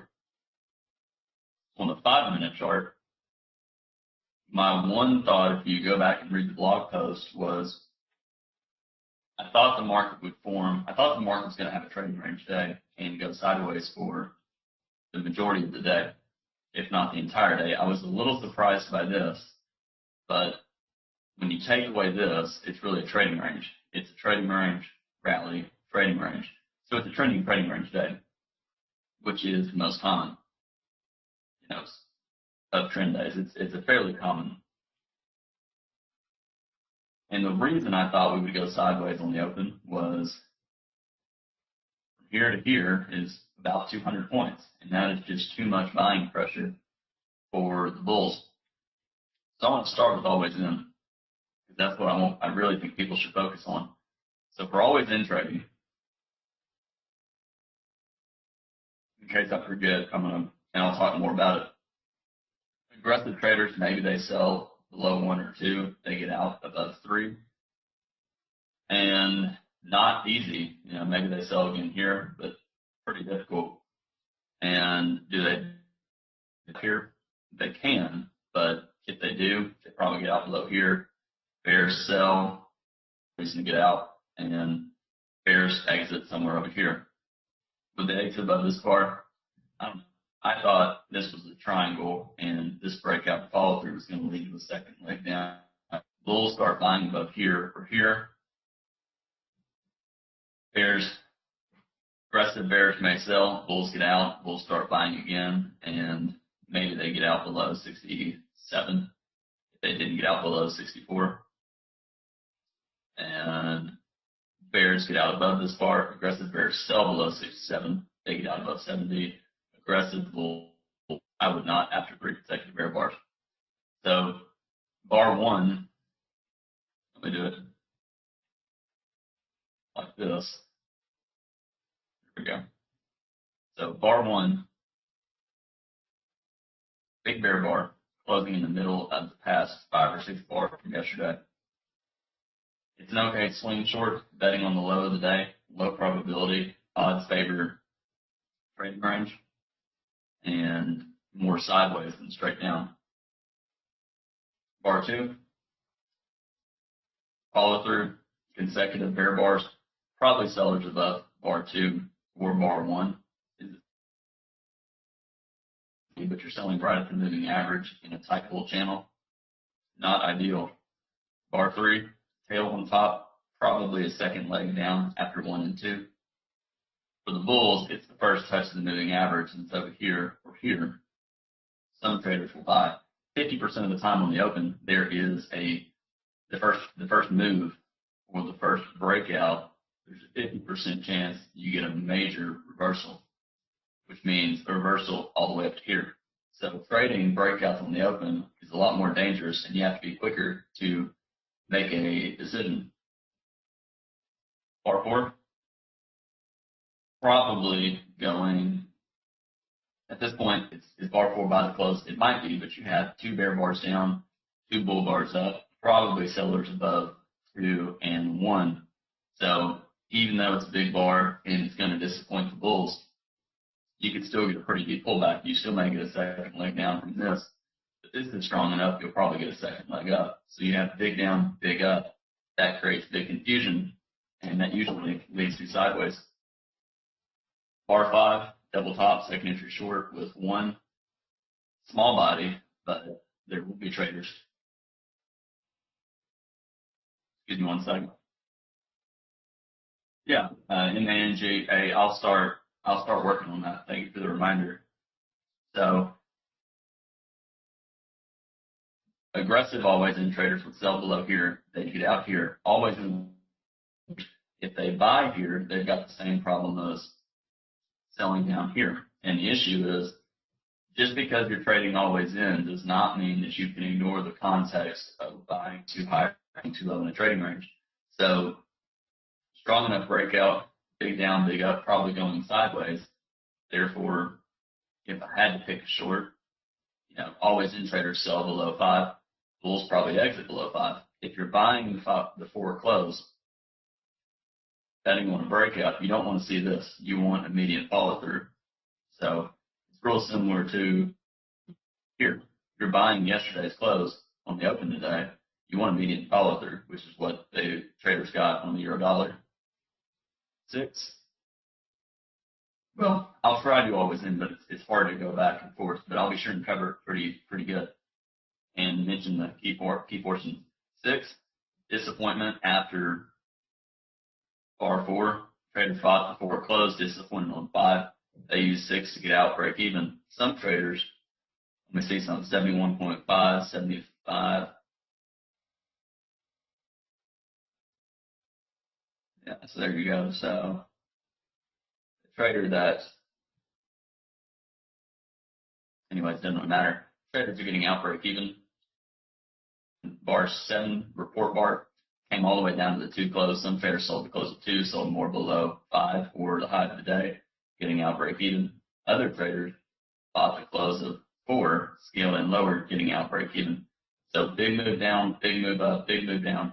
You had a reversal down in the first couple minutes, reversal up, reversal down. So you had 3 changes in direction here, here, and here in 7 bars. Very clear sign of a trading range. And bar 8, another doji. The worst thing you can do here is sell, buy, sell, buy, sell. You just be very careful. And bar 9, breaking out, but we're forming somewhat of an expanding triangle, 78, 3, and 7, here, here, and here. 3 bar micro channel with 7 might go a little bit higher. My concern is yesterday we rallied 200 points. I'm expecting a trading range. Therefore, I'm really resistant to buying the 8 close, the 9 close, the 10 close. 10, follow through after 9. Probably strong enough for a second leg, but possibly the third push. First push, pull back, second push to bar 5, pull back, and third push. 11, probably buyers below.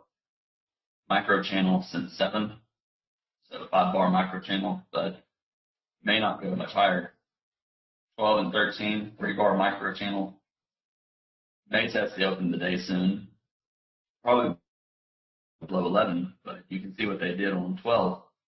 A lot of those traders that bought the 11 low, 12, which is why the bar looks like that. Bulls bought this low, and they used this bar to scalp out. How do we know that? Well, if they didn't scalp out, this bar wouldn't be a doji. Bar 13, tried to close below 12, but couldn't. Probably buyers and at least a little more sideways. And 14, testing these highs, traders that sold here, here, any of these highs scaling and higher made money. 15, 5 bar bull micro channel, 5 bar bear micro channel, probably in the second leg down. Also testing the 11 low. Some traders bought, didn't get out here, scaled and lowered. They might be disappointed that they'll try and get out, break even, and they made money. 15, it's a credible swing buy, but a lot of traders that take it will probably scalp. 5 bar bear micro channel, not ideal. There might be more sellers above or near the highs betting on sideways than straight up, which is why traders immediately sold the close of 17. 17, double top with 11. Is it a major trend reversal? It might be, but I think it's more of a trade. A lot of sideways here, sideways here. I do think we're going to the open of the day. I'm confident of that. My concern is if we could easily go higher. So traders that sell here, some will use a wide stop, maybe probably above 4,000. Certainly 5 points above 4,000 and scaling higher. Other traders would get out above 17 and look to sell again. So maybe you trade a half size position, get stopped out above 17, and then if you get another bear bar, you trade a full size position. 18, you can call it a double bottom, but with the bear bar, might be more sellers above.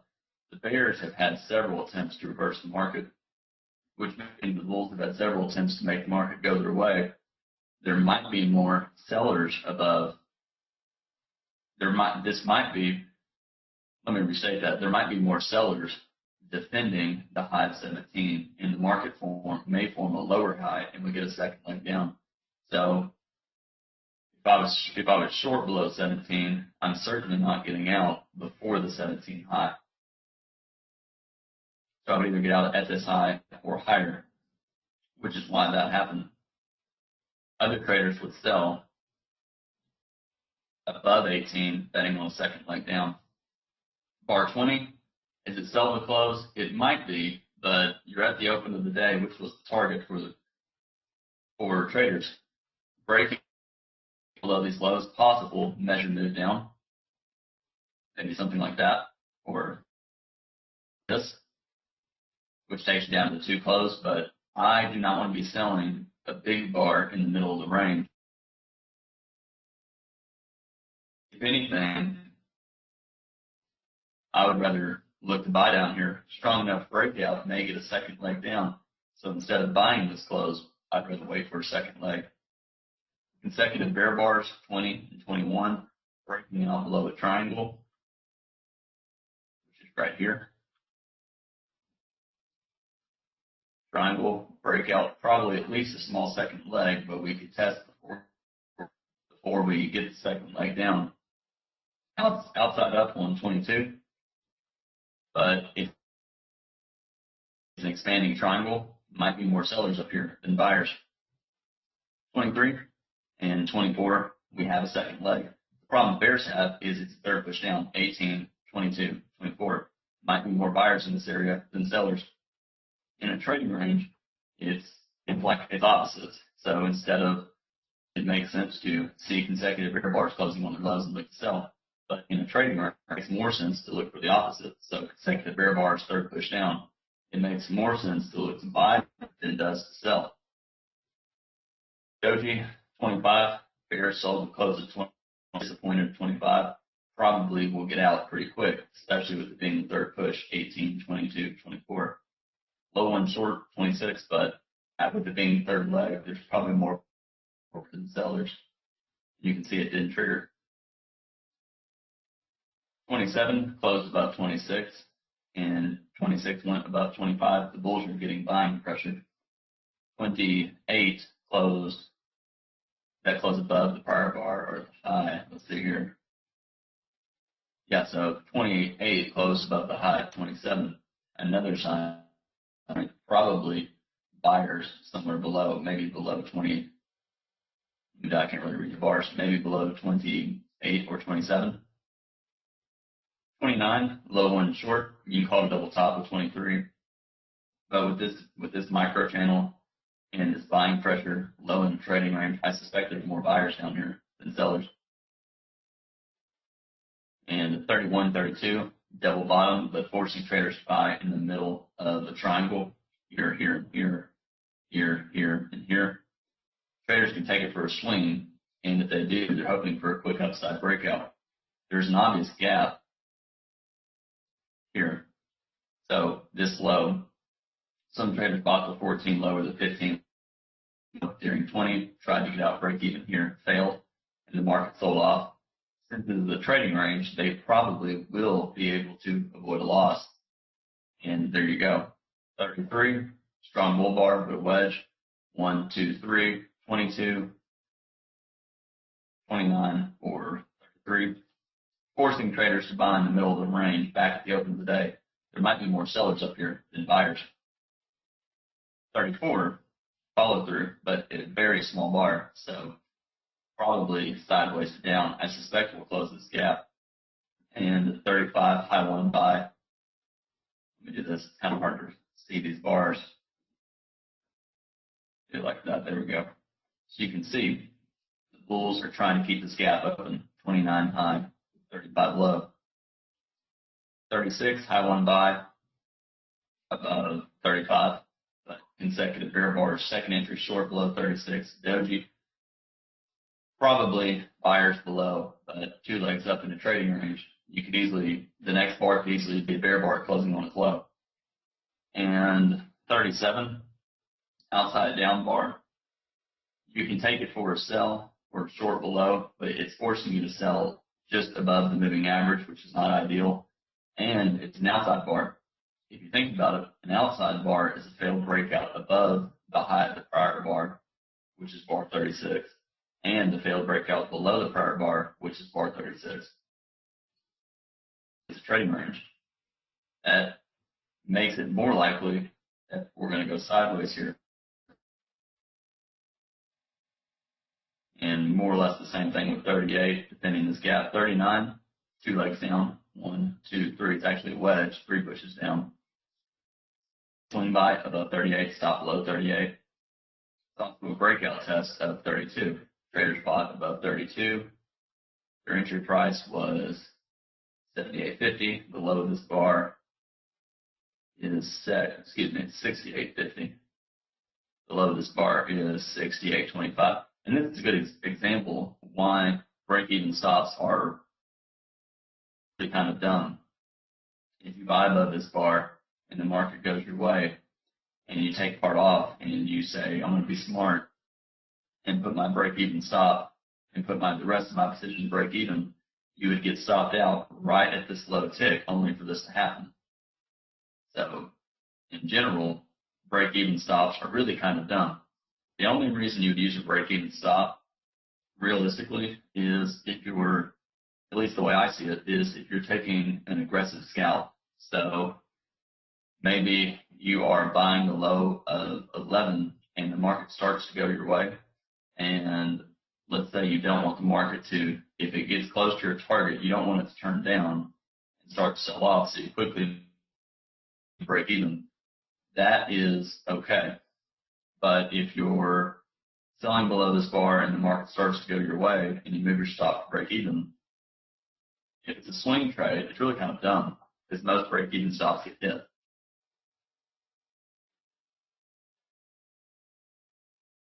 So bad follow through on this bar, which is 40. Reminder that the market's in a trading range. 41, 42, 43, 3 consecutive bear bars. And on 42, it tried to form a wedge. It's an expanding triangle as well. Up, down, well, up, down, up, down, up. 3 pushes, 1, 2, 3, 1, 2. Some traders, you could argue it's a short below 42, but it's a micro channel. It's also a big bar, so it's not really ideal. This might be more of a breakout pullback, and some traders instead may buy the close, betting on a test of 39.85 in the high of the day. I say 39.85 because it's a test of this bar right here, bar 20. 43, 40. Let me do this. It's really hard to read these bars. Here we go.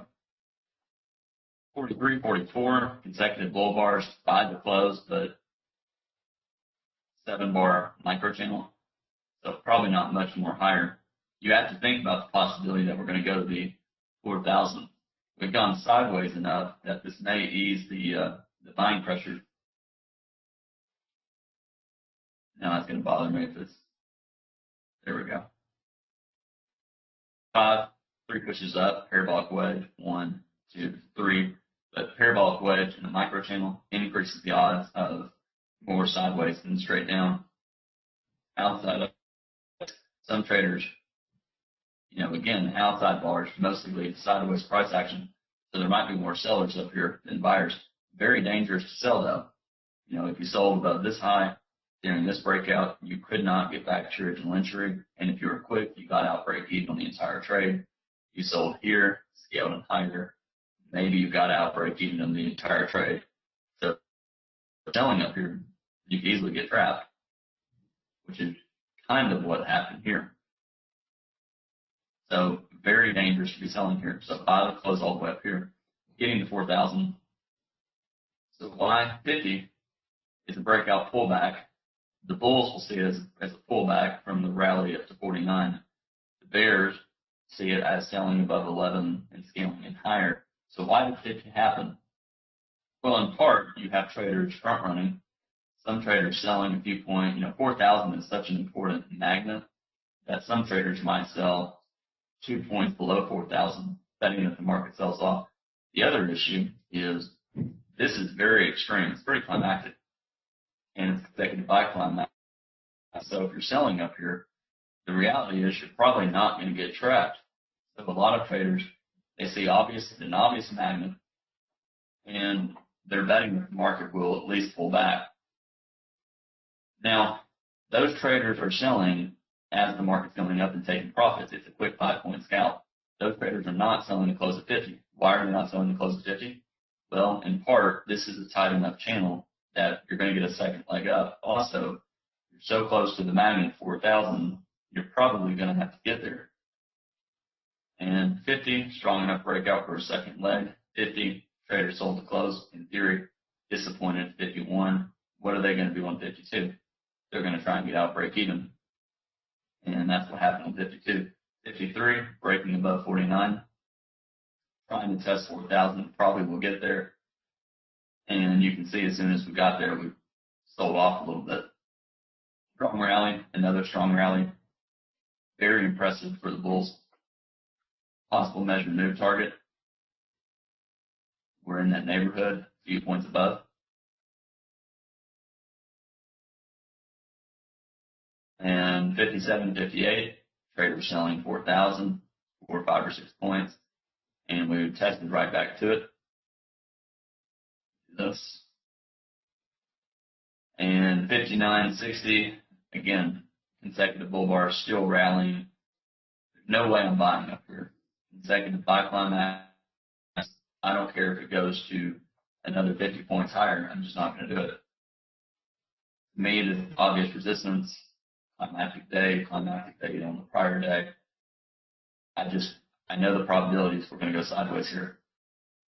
And 6-bar micro channel, probably not much higher. Most traders would get out below 64 if they didn't already take profits. And 67, let me back up. 64 is also a micro channel, 58 to 63, probably buyers below. I would just get out below the bear bar. Even if you get a second leg, who cares? 6 and then 67, sell off.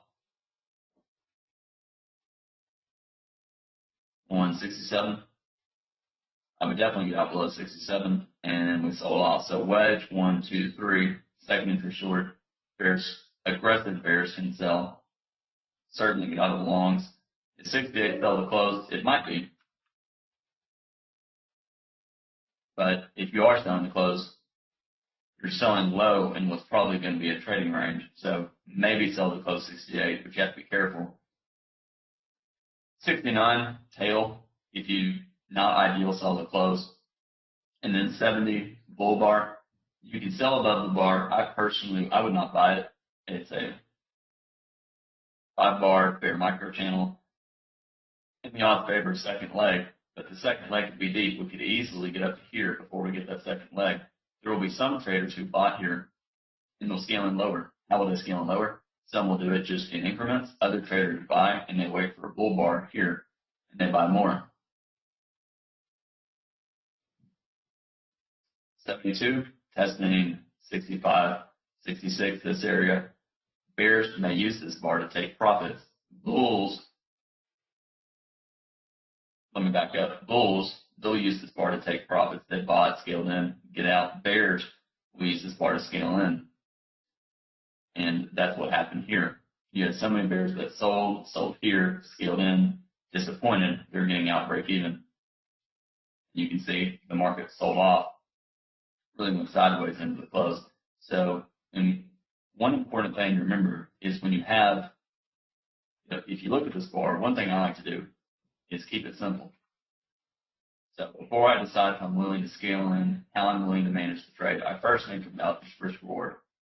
Okay, so I want to sell this bar, my stop's here. So if I'm going to sell this close, stop here, we're here, that's my target. I immediately do not think I'm going to get this target. I already think it's less than 60%.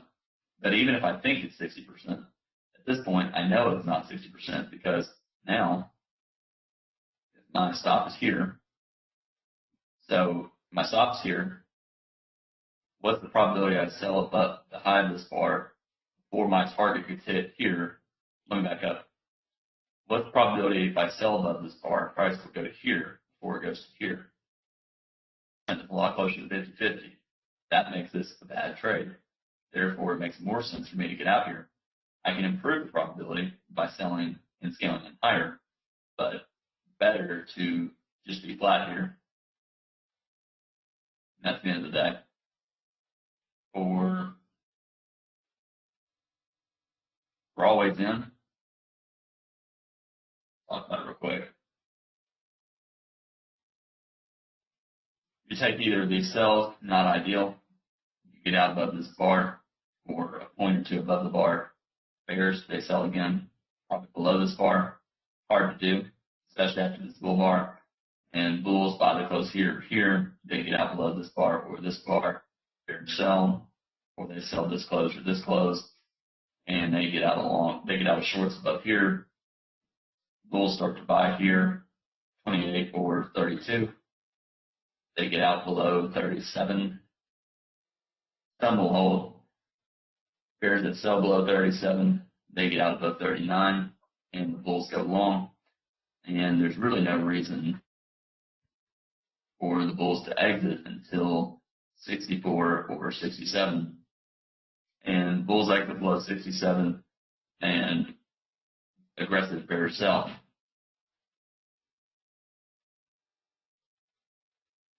For limit orders, some traders will sell above 3.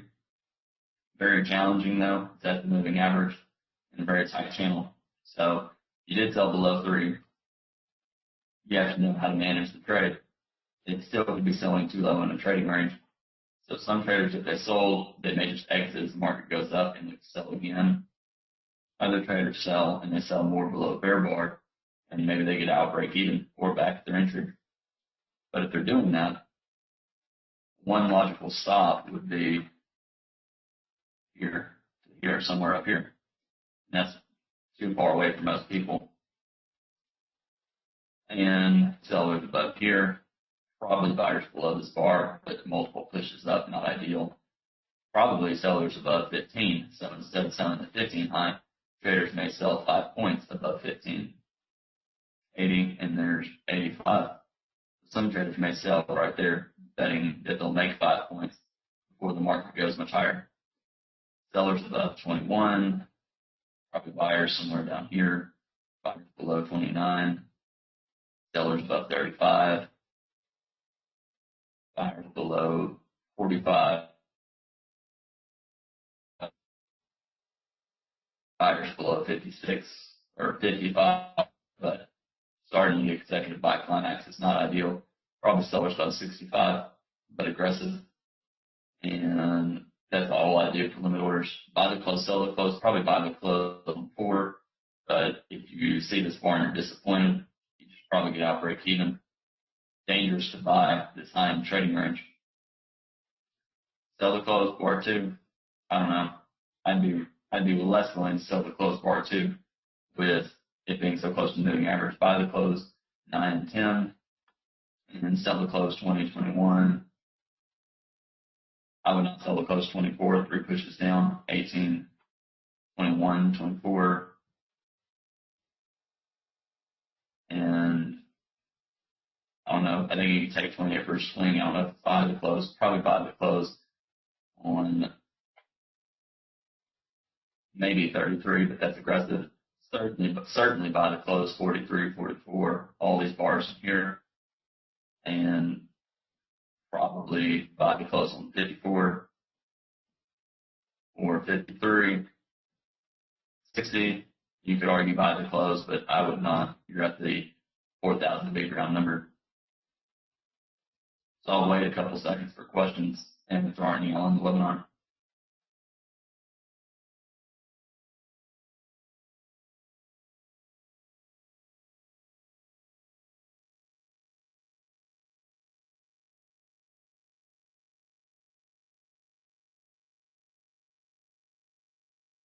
Okay, it looks like that is it for questions.